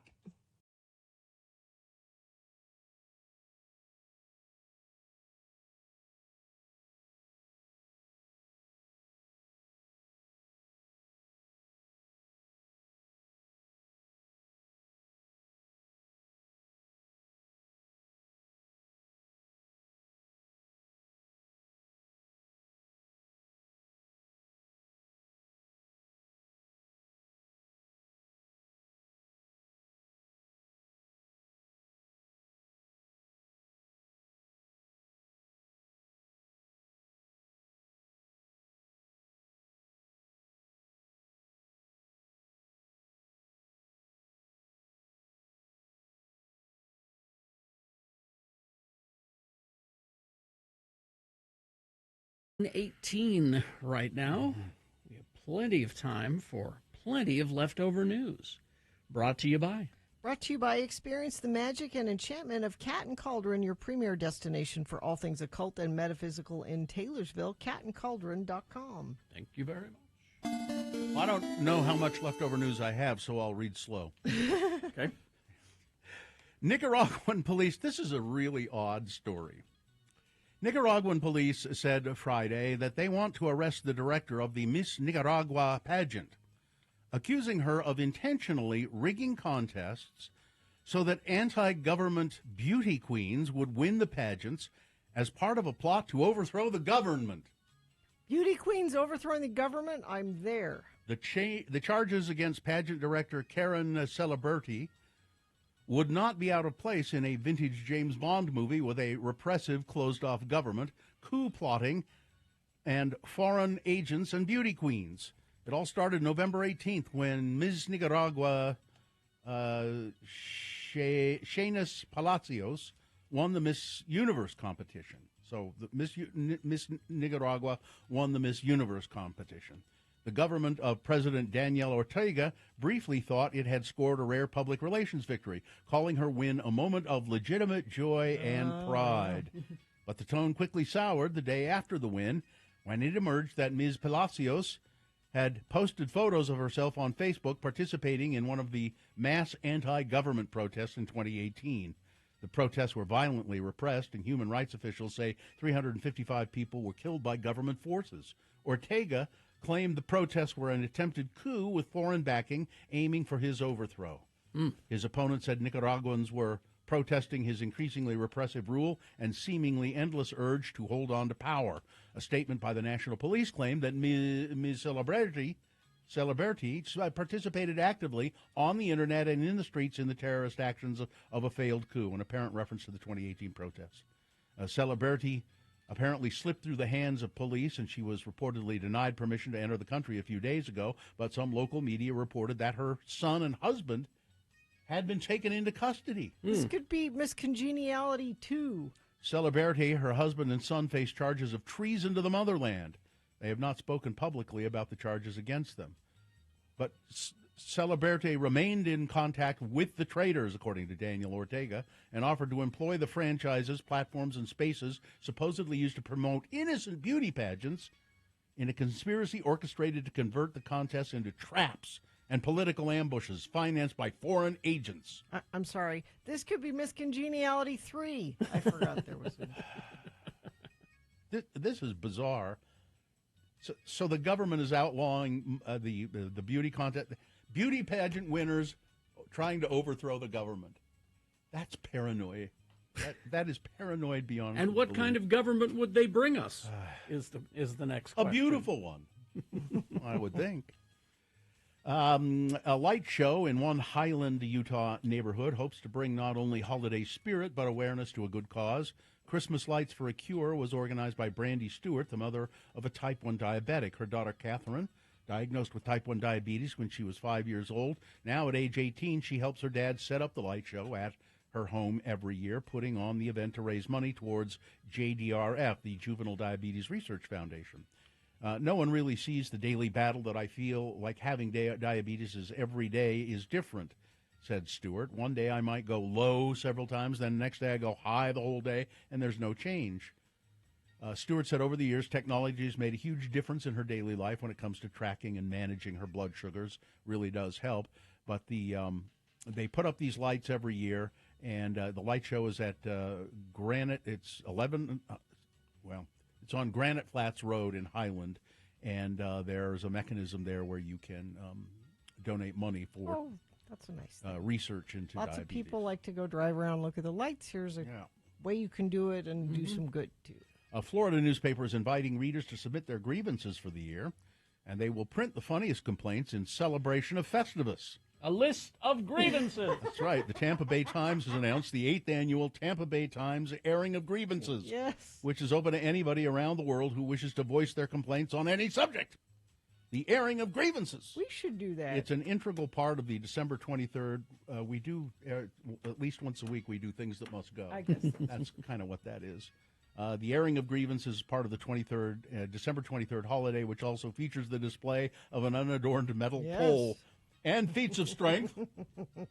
The holiday became enshrined, of course, in pop culture after being introduced 26 years ago in the Seinfeld Season 9 episode, The Strike. Festivus for the rest of us. The episode features Frank Costanza, played by Jerry Stiller, explaining the traditions of his anti-consumerism holiday.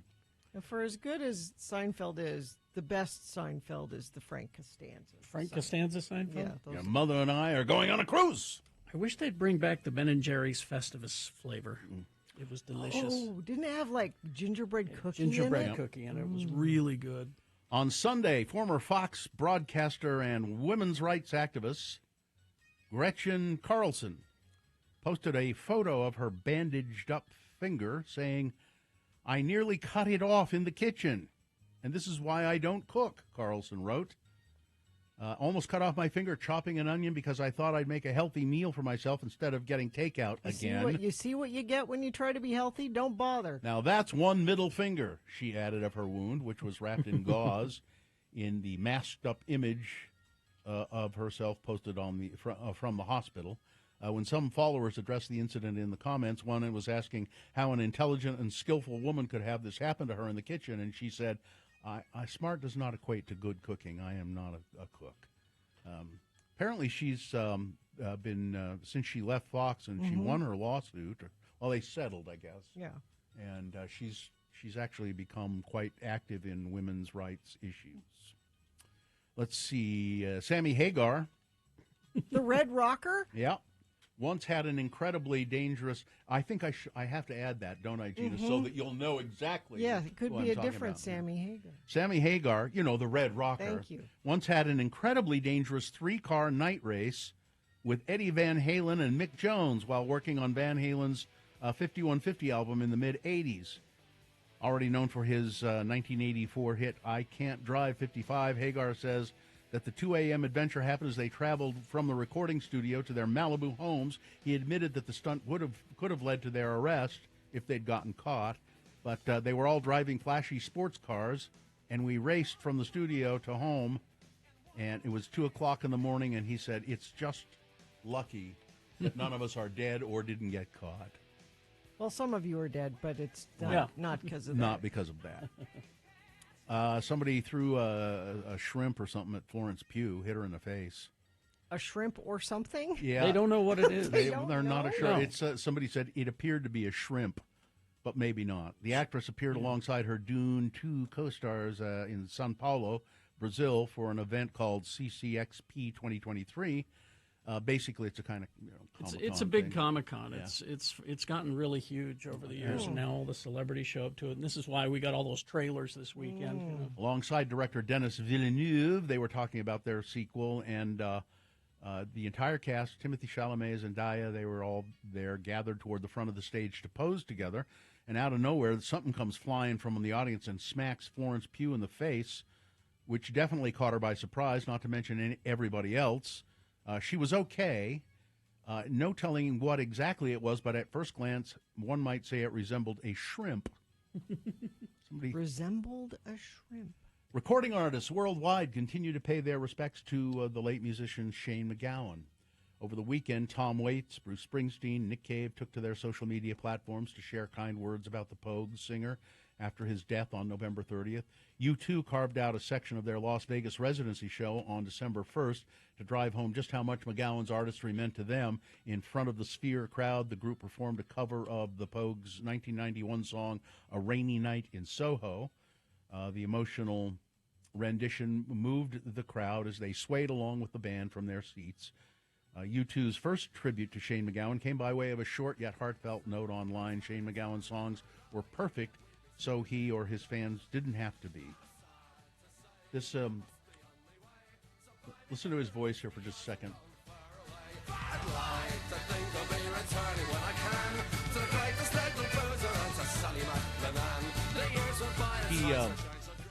It was somebody commented that he sounded so Irish.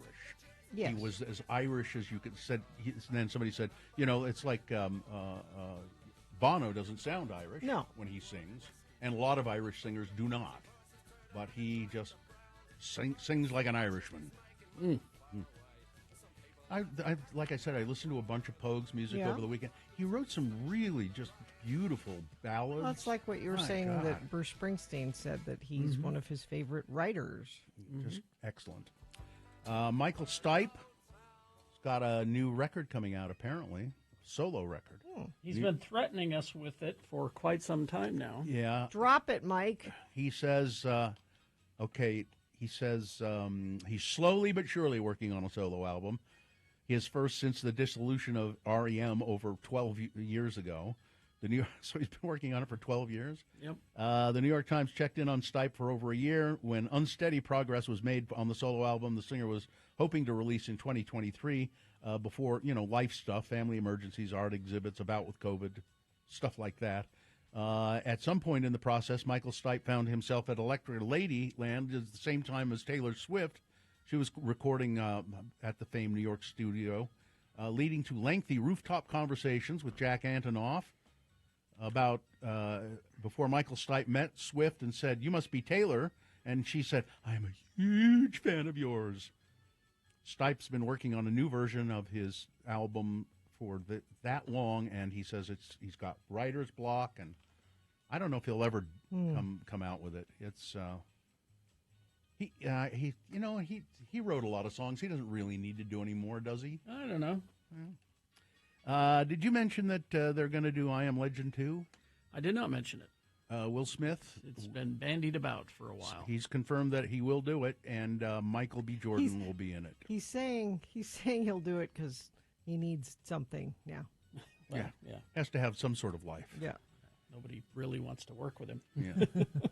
And House of the Dragon will be, there's a really good trailer for it if you're into that. House of the Dragon from HBO. Mm-hmm.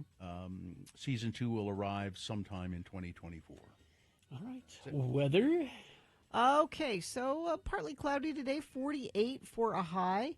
And we stay in the upper 40s, low 50s, with overnight lows not dipping below freezing, it looks like, for a few days. If we do see some precipitation, it'll be rain, most likely. That haze will build back in Tuesday, Wednesday. Then Wednesday night into Thursday is our next chance of rain. Only about a 30% chance. Hopefully that'll clear some of the air out. Visit your Utah Toyota dealer today. Toyota, let's go places. All right, we got our concert calendar coming up next.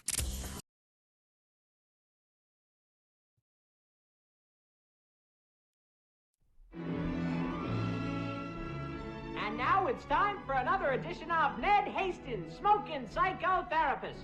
Brought to you by Iger Brothers Chain Link. Whatever your chain link need, be it fences, neck ornaments, or medieval armor, call Iger Brothers. We've been linking you up with the finest chain link products for over 30 years. And now Ned Hastings, Smoking Psychotherapist. Ladies and gentlemen, order. Order, please. It's time to get this committee meeting underway. The Utah State Legislature has impaneled this panel to look into Utah's new law prohibiting cigarette smoking in all public places. We'll be hearing from a series of expert witnesses today. The first person to testify is a psychotherapist named Ned Hastings. Sergeant at Arms, could you call Mr. Hastings to the committee room, please? Mr. Hastings, Ned Hastings, please come into the committee room. Mr. Hastings, thank you for being with us today. May I say that it's an unusual contraption that you're wearing. It looks like a spacesuit. Close, but no cigarette, Mr. Chairman.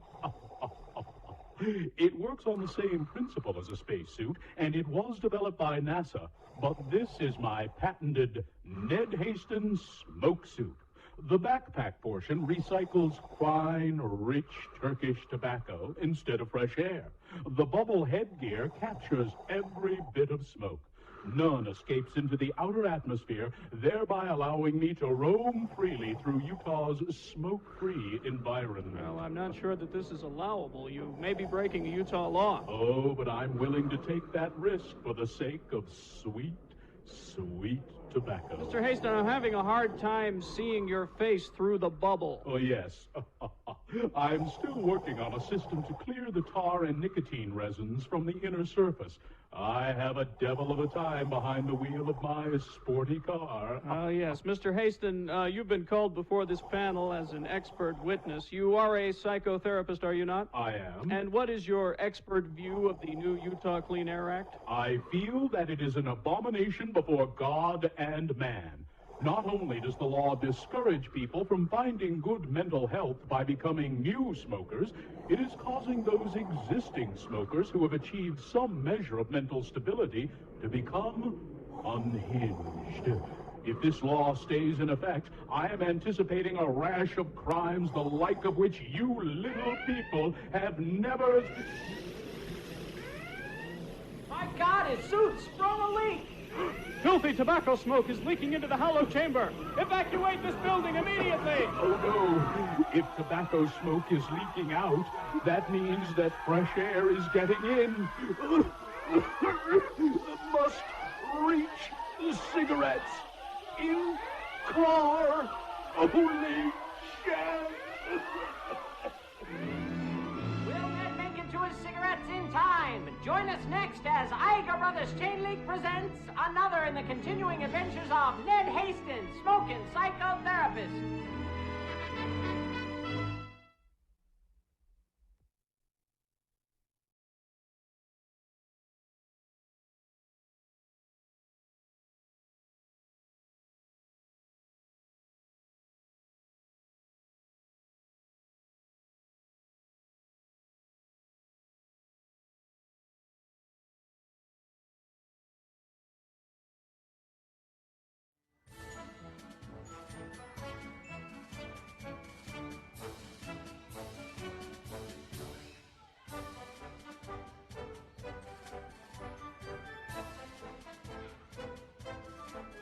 $3.986. All right. Is this sponsored? It's brought to you by the State Room Presents. Yes, Darren Piccoli has joined us in the studio. Hi. Good morning. Now, Darren, I was just going to tell you, if you go to thestateroompresents.com, that's where you'll find all of the acts Let me check that out. You guys are doing. What's that web address again? It's thestateroompresents.com. Oh, look at that. Yeah. It is nice because you guys do stuff at so many different venues. This is where everything is listed. You can see all the shows in one place. We're easy. Yeah. We like to go everywhere. It's interesting though that you do go to so many places.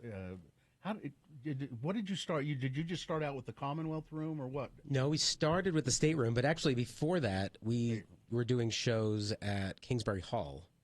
So 2008, Return to Forever, Bela Fleck, and that holiday tour that he did with the Tuvan Throat Singers, which was pretty amazing. And then it just morphed from there. State Room kind of became an opportunity that I don't think we were expecting. That was 2009. But it's nice because you've got different venues that suit different Yeah, acts. that's kind of how we look at it. Where it's like State Room's kind of intimate, but then you got Commonwealth Room, which is actually a really big space. kind of like a rock club, mostly standing, and then you have the Eccles that's obviously fully seated. So yeah. So looking at stuff that's coming up, now this really, I will make every effort to come to this. An Evening with Mike Doty. That's not till April. Yes, I know. You know, Bill just... That's in April. I just happened to see that. And I've got to write it down now. Well, you know you're right. You know what you could do, though? That could be a Christmas gift. Buy tickets. He could buy tickets. Yeah, but I mean, you don't have to wait till April. You could buy tickets now for a Christmas gift. Yeah. Yes, if anybody listening wants to buy you some tickets to Mike Doty in April. Well, Darren, maybe you could give me some. Maybe. Could you buy me some? I know a guy. Where is Mike playing? He's at the State Room. See, it's not easy, Bill, when people put you on the spot. Yeah. I'm just happy. I thought I was here to set up that Christmas tree that's right outside the door. I don't have to do that? No, you don't have to do that. Because we still got the Halloween decorations up. Yeah, no, that's Katie. Katie, we need to take the rest of these Halloween decorations down once and for all and put the Christmas up. She'll do it. We have to get into the spirit, right? Of course. But coming up sooner, like tonight. Tonight, okay. I mean, if you wanted to just check that out. Yeah. His Golden Messenger. Yeah. Which, phenomenal songwriter. Kind of like this, I always struggle but also enjoy creating genre names. And I think he's got this sort of like spacey Americana. Okay. It's sort of like that full... Hang on, I'll get you some. Full sound, really kind of melodic voice. Spacey I'm looking at his picture right now, and he does look spacey. He does look spacey. A little bit. I don't know. Maybe. Yeah. Okay, yeah. Stacey Americana Could be works. something else. Could be something else. That is not what I would expect to come out of that face. That's what people say about me all the time. Then, his golden messenger. Personally, I'm excited because I'm going to let my nerdy geekness out to, like, seminal bands, Donald Fagen and Steely Dan, Jerry Garcia, Grateful Dead, Steely Dead is playing So it's exactly mid-December. what it sounds like. It's, these bands like to just keep it simple. Okay. The fans like it simple. I'm speaking for I myself. know what I'm going to get I want to know what I'm going to get. Yeah. And, I never thought I would get those two in one set, but here we go. So, if you don't like either one of those, I would highly suggest not coming to the show. Macy Gray, of course, legendary. Yeah, she's got a new album out, a new band. She kind of took some time over COVID and out of COVID to reevaluate and put out some new kind of R&B funk kind of thing going on. It's going to be fun. That's next week. What's today? Next Friday. Next Friday. Yeah. This Friday. Oh, the 8th. Yeah, the 8th. This Friday. That's at the Commonwealth Room. But we have like some seats on the floor along with dance floor. So it's going to be kind of a nice vibe. The Macy Gray fans are of our ilk. So, some of them like to sit down and enjoy the show. Hey, I'm a fan of sitting down, as was well established. Right. You've made that clear. You're good at it, too. And we're just kind of cranking through the holiday season. I think it's a good time to shake off that 5 o'clock sunset and come back out at 7:30 at night, 8 o'clock at night, and see a show. Sure. Because I don't know about you, but that when it's dark at 5 o'clock, it gets a little. It's weird to me. Yeah, I even don't though like it happens every year. I know. I don't like it. I don't care for it either. And we're coming up to the shortest day of the year too. So. Oh, that's right. Not to really liveling up the mood here. Boy, I'll say. So I guess what I'm saying, come out, see some music, get some bright lights in your face, maybe have a drink. It's weird to see music with the lights on. It's good. It's better if it's dark outside when you're Right. seeing music. Yes, agreed. And then, of course, our good friend Kurt Bester, Mr. Christmas. Mr. Christmas. At the Eccles. Yes. Doing his shows there. The Bester Christmas ever. Yeah. Yeah, he's got 4 shows. That's going to be quite the performance. Yeah, Thursday the 14th through the 16th of December. Yep. With David Archuleta. With David Archuleta, yeah. So there's a lot going on right now. Something for everybody. And we do have new merchandise on our website if people are looking to get some Christmas gifts. Obviously, you can get tickets and give them to whomever you like. Bill. Put them right in the stocking. I can do that. You could buy them for yourself and then put them in the stocking. Right in your compression. And then act surprised. And then act surprised. Oh, and look, I got myself tickets. wait a minute. This isn't until April? What am I going to do till then? Mike Doty. Go to a show before April is what you're supposed to I do. should do. New Year's, we got a great New Year's show coming up. We got a couple fundraisers, Christmas Jam, which is a bunch of local, they do like a rock, kind of like a hard rock, classic rock Christmas show. I feel like somebody involved with that likes to call our show. Yeah, and they remind called us. Somebody called us yeah. about it. Oh, all right. Probably A couple Dan. of weeks ago. Dan, maybe. No, it was a woman, as I recall. But I Okay. don't know who. It's fun, it's a fundraiser. It's for the children. Yeah. It's all ages, which we don't do a ton of all ages shows at the state room. I mean, at the Commonwealth room. So it gives opportunity for people to come with their family. Yeah. And again, get out before the holidays. So, what do you think? Should we give some tickets away? Sure. I'm for that. If you want to loosen the pockets. And, Let's see. Let's see what I got in here, Bill. I mean, I got maybe $20, $30. What do you need here? You got any tickets? How much are those Dowdy tickets? To see Mike Doty? Let's do Macy Gray. I think we should do a couple. Absolutely. Couple pair to that. Okay. Do you want to do a? Do you guys have anything? I'm like- open to your suggestions. I liked his golden messenger. Okay, so hey, last minute. It's Monday. You're probably already bummed at being at work, so If you come can to a go- show tonight. If you can go tonight. You can go tonight. That's the ticket. 877-602-9696. If you can go to that tonight, or if you want tickets to Macy Gray. Macy Gray will do a couple pair for that. That's This this Friday. Yeah. So that'd be a cheap date night if you win the tickets. And Excellent. Great. yeah, that's probably Thank you good. very much. Thanks, Darren. Darren? Darren at stateroompresents.com is where you'll find all that stuff. And you can buy tickets online right now for Mike Doty if you want. Thanks, guys. Thank you, Darren. All right, we're going to take a break. We'll be back after some messages and a song to crawl towards the exits, if you don't mind. UtahAdvocates.com. Oh, boy. If you have been in an accident, it may have happened over the weekend. Yeah. There's lots of bad weather over the weekend, and something wasn't your fault and you got hurt. Hopefully one of the first calls you make is to the advocates. Get them involved as soon as possible. You can chat with your advocate today at no cost to you. No cost for the consultation, and no cost if they take your case. They don't charge you any money out of pocket. You don't pay them a dime. Just when they get a settlement for you from the insurance, then that's when they take a little bit of that. So you can call 24 hours a day, 7 days a week, which is remarkable.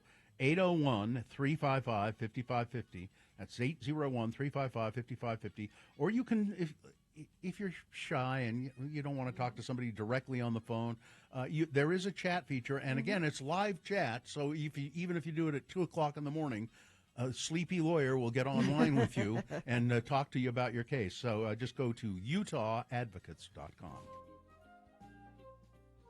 So up at the Christmas tree farm. Okay. It's a farm. There's fields and you know what's in fields? Mice. Field mice. And I warned my family. I have theme music for the Christmas tree farm, okay. by the way, just so you know. I warned my family, up here, you have to close the door, like immediately when you walk through it. Because there are mice that hang out by the door waiting for you to open it so they can come in the house. They camouflage themselves. You can't see them. They're disguised as doormen. There's no way that they can fit through any little cracks or anything. You have to close the door. And my little farmhouse there is immaculate.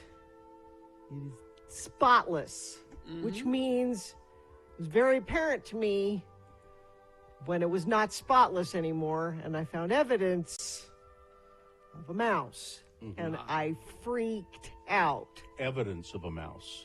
It was his poop? Poop? Yes. Mouse poop? Scat? Yes. So droppings? Yes. So clean them up, and my husband said, "I'll set some traps. And we'll get him. We'll get him." Well, that was a couple days ago. That he set the traps. Now, I am heading up there as soon as we get off the air here to go meet Zero Res because this is not a commercial, by the way. No, it's not. Because I need the place. Because of a few mouse droppings. Yes. Why don't you just get a flamethrower? But what my point is, or a cat. Yeah. Joe set the traps with peanut butter. That's what made me think of this. Because they like the peanut butter. So, but he set the traps and left, and now I will be the next person to go back to the house since the traps were set. So there's likelihood that I will encounter carnage of some sort. And the smell of such carnage. Because they sit for a few days, they start getting ripe. So this is what my afternoon holds. This has been on your mind and bugging you all morning. Yes. Worrying you all morning long. And what do I do? And if it's there, I don't want to touch it, but I can't leave it there. You can, okay, get a shovel. If you're going to throw away the trap, are you going to throw away the trap? Yeah. Oh, I think. I don't know. I don't want to separate the mouse from the trap. A lot of people, you can reuse them. No. I mean, if you're brave enough, you don't need to do wear gloves or anything. Just wash your hands thoroughly when you're done. But just release the little critter into the garbage and then. See, this music is all idyllic, and that does not pair with what awaits me. This is the idols of nature, Gina. This is what it is. All right, let me see if I can find here. This is the new farm music then. Okay. New farm theme. Well, Gina, maybe you can appeal to the. Why don't you be the weak damsel who doesn't know how to deal with things like this and say to the Zero Res man, because I'm sure it'll be a man. Yeah. Oh, I just don't know how. Oh, and he'll say, "Oh, I'll take care of it for you, little lady. Don't you worry." My stars. What? Yeah. I'll faint on the couch. The damsel in distress. Yeah. Okay, so if you're not willing to get a cat, No. okay, you're not willing to get a cat, No. then you need to call the rat catcher and get one of these traps that I have 3 of them set up in our backyard. Yeah. And I haven't seen rodents for a couple of seasons now. Really? They're this poison bait inside. Uh-huh. It's made so that only a rat or a mouse can crawl into it to get to the poison bait. So it's safe for the animals. Dogs can't get to it. or Dogs, anything. even cats can't get into it. I wonder about Bunny. I don't think Bunny can fit in that because it's like Okay. it's a real curve to get to where the poison food is.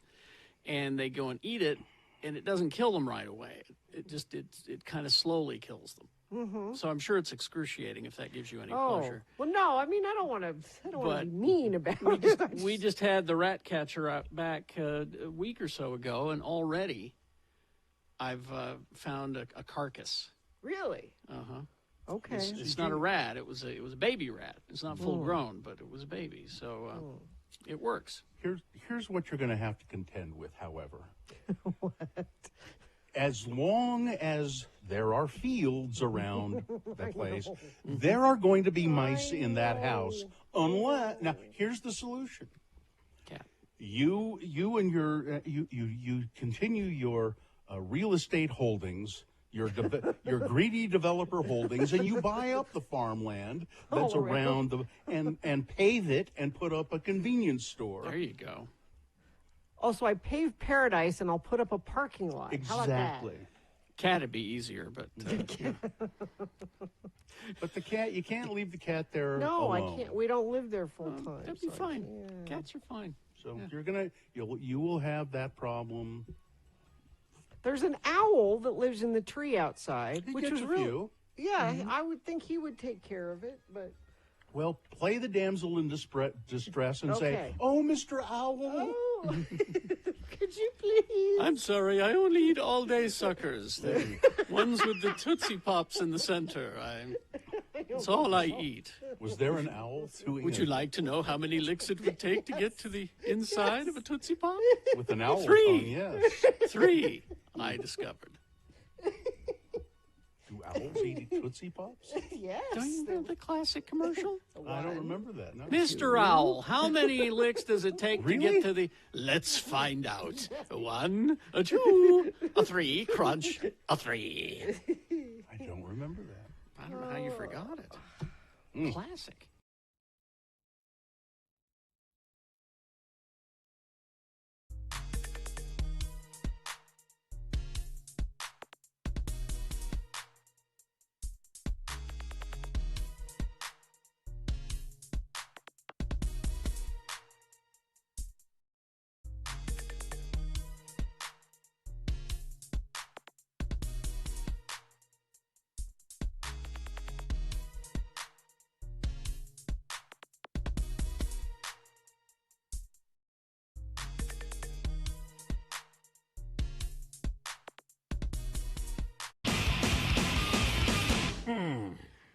Because... This just in. Yes. Mm-hmm.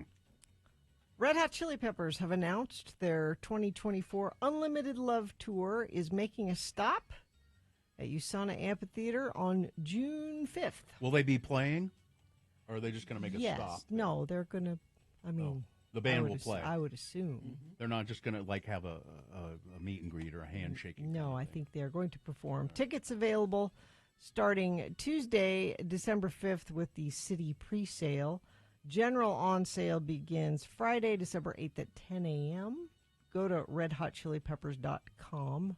I know USANA is a big place, but I think it can sell out. Sure it can. And it's likely to. And it's been a while since they've been here, I think. So. It has. I remember seeing them. Didn't we see them in Park City? Yeah, they played in with Park the City. Olympics. Yeah, that was a long time. With the Winter Olympics. And was it outdoors? No, I don't think it was with the Olympics. It was with another ski. It was like Another with ski the thing. with the downhill Yeah. stuff. Yeah. And it was at and it Deer was Valley. outdoors, Yep, wasn't it? at the end of Main Street. Not actually worked out pretty well, as I recall. Anyway, let's see. So pre-sale on the 5th, it says. Yeah, if you have a Citibank card, You you have a can Citibank buy them. That's tomorrow. Yeah. You can buy them then. But If not, Friday at 10 a.m. Friday at 10 is when they go on sale. It's not, again, I know we were talking about this with Darren with the stateroom, but same thing. If you know somebody that loves Red Hot Chili Peppers, this is a good Christmas gift. Sure. And it's kind of nice that it's not happening till next summer. Like, it's something to look forward to. Yeah. Yeah.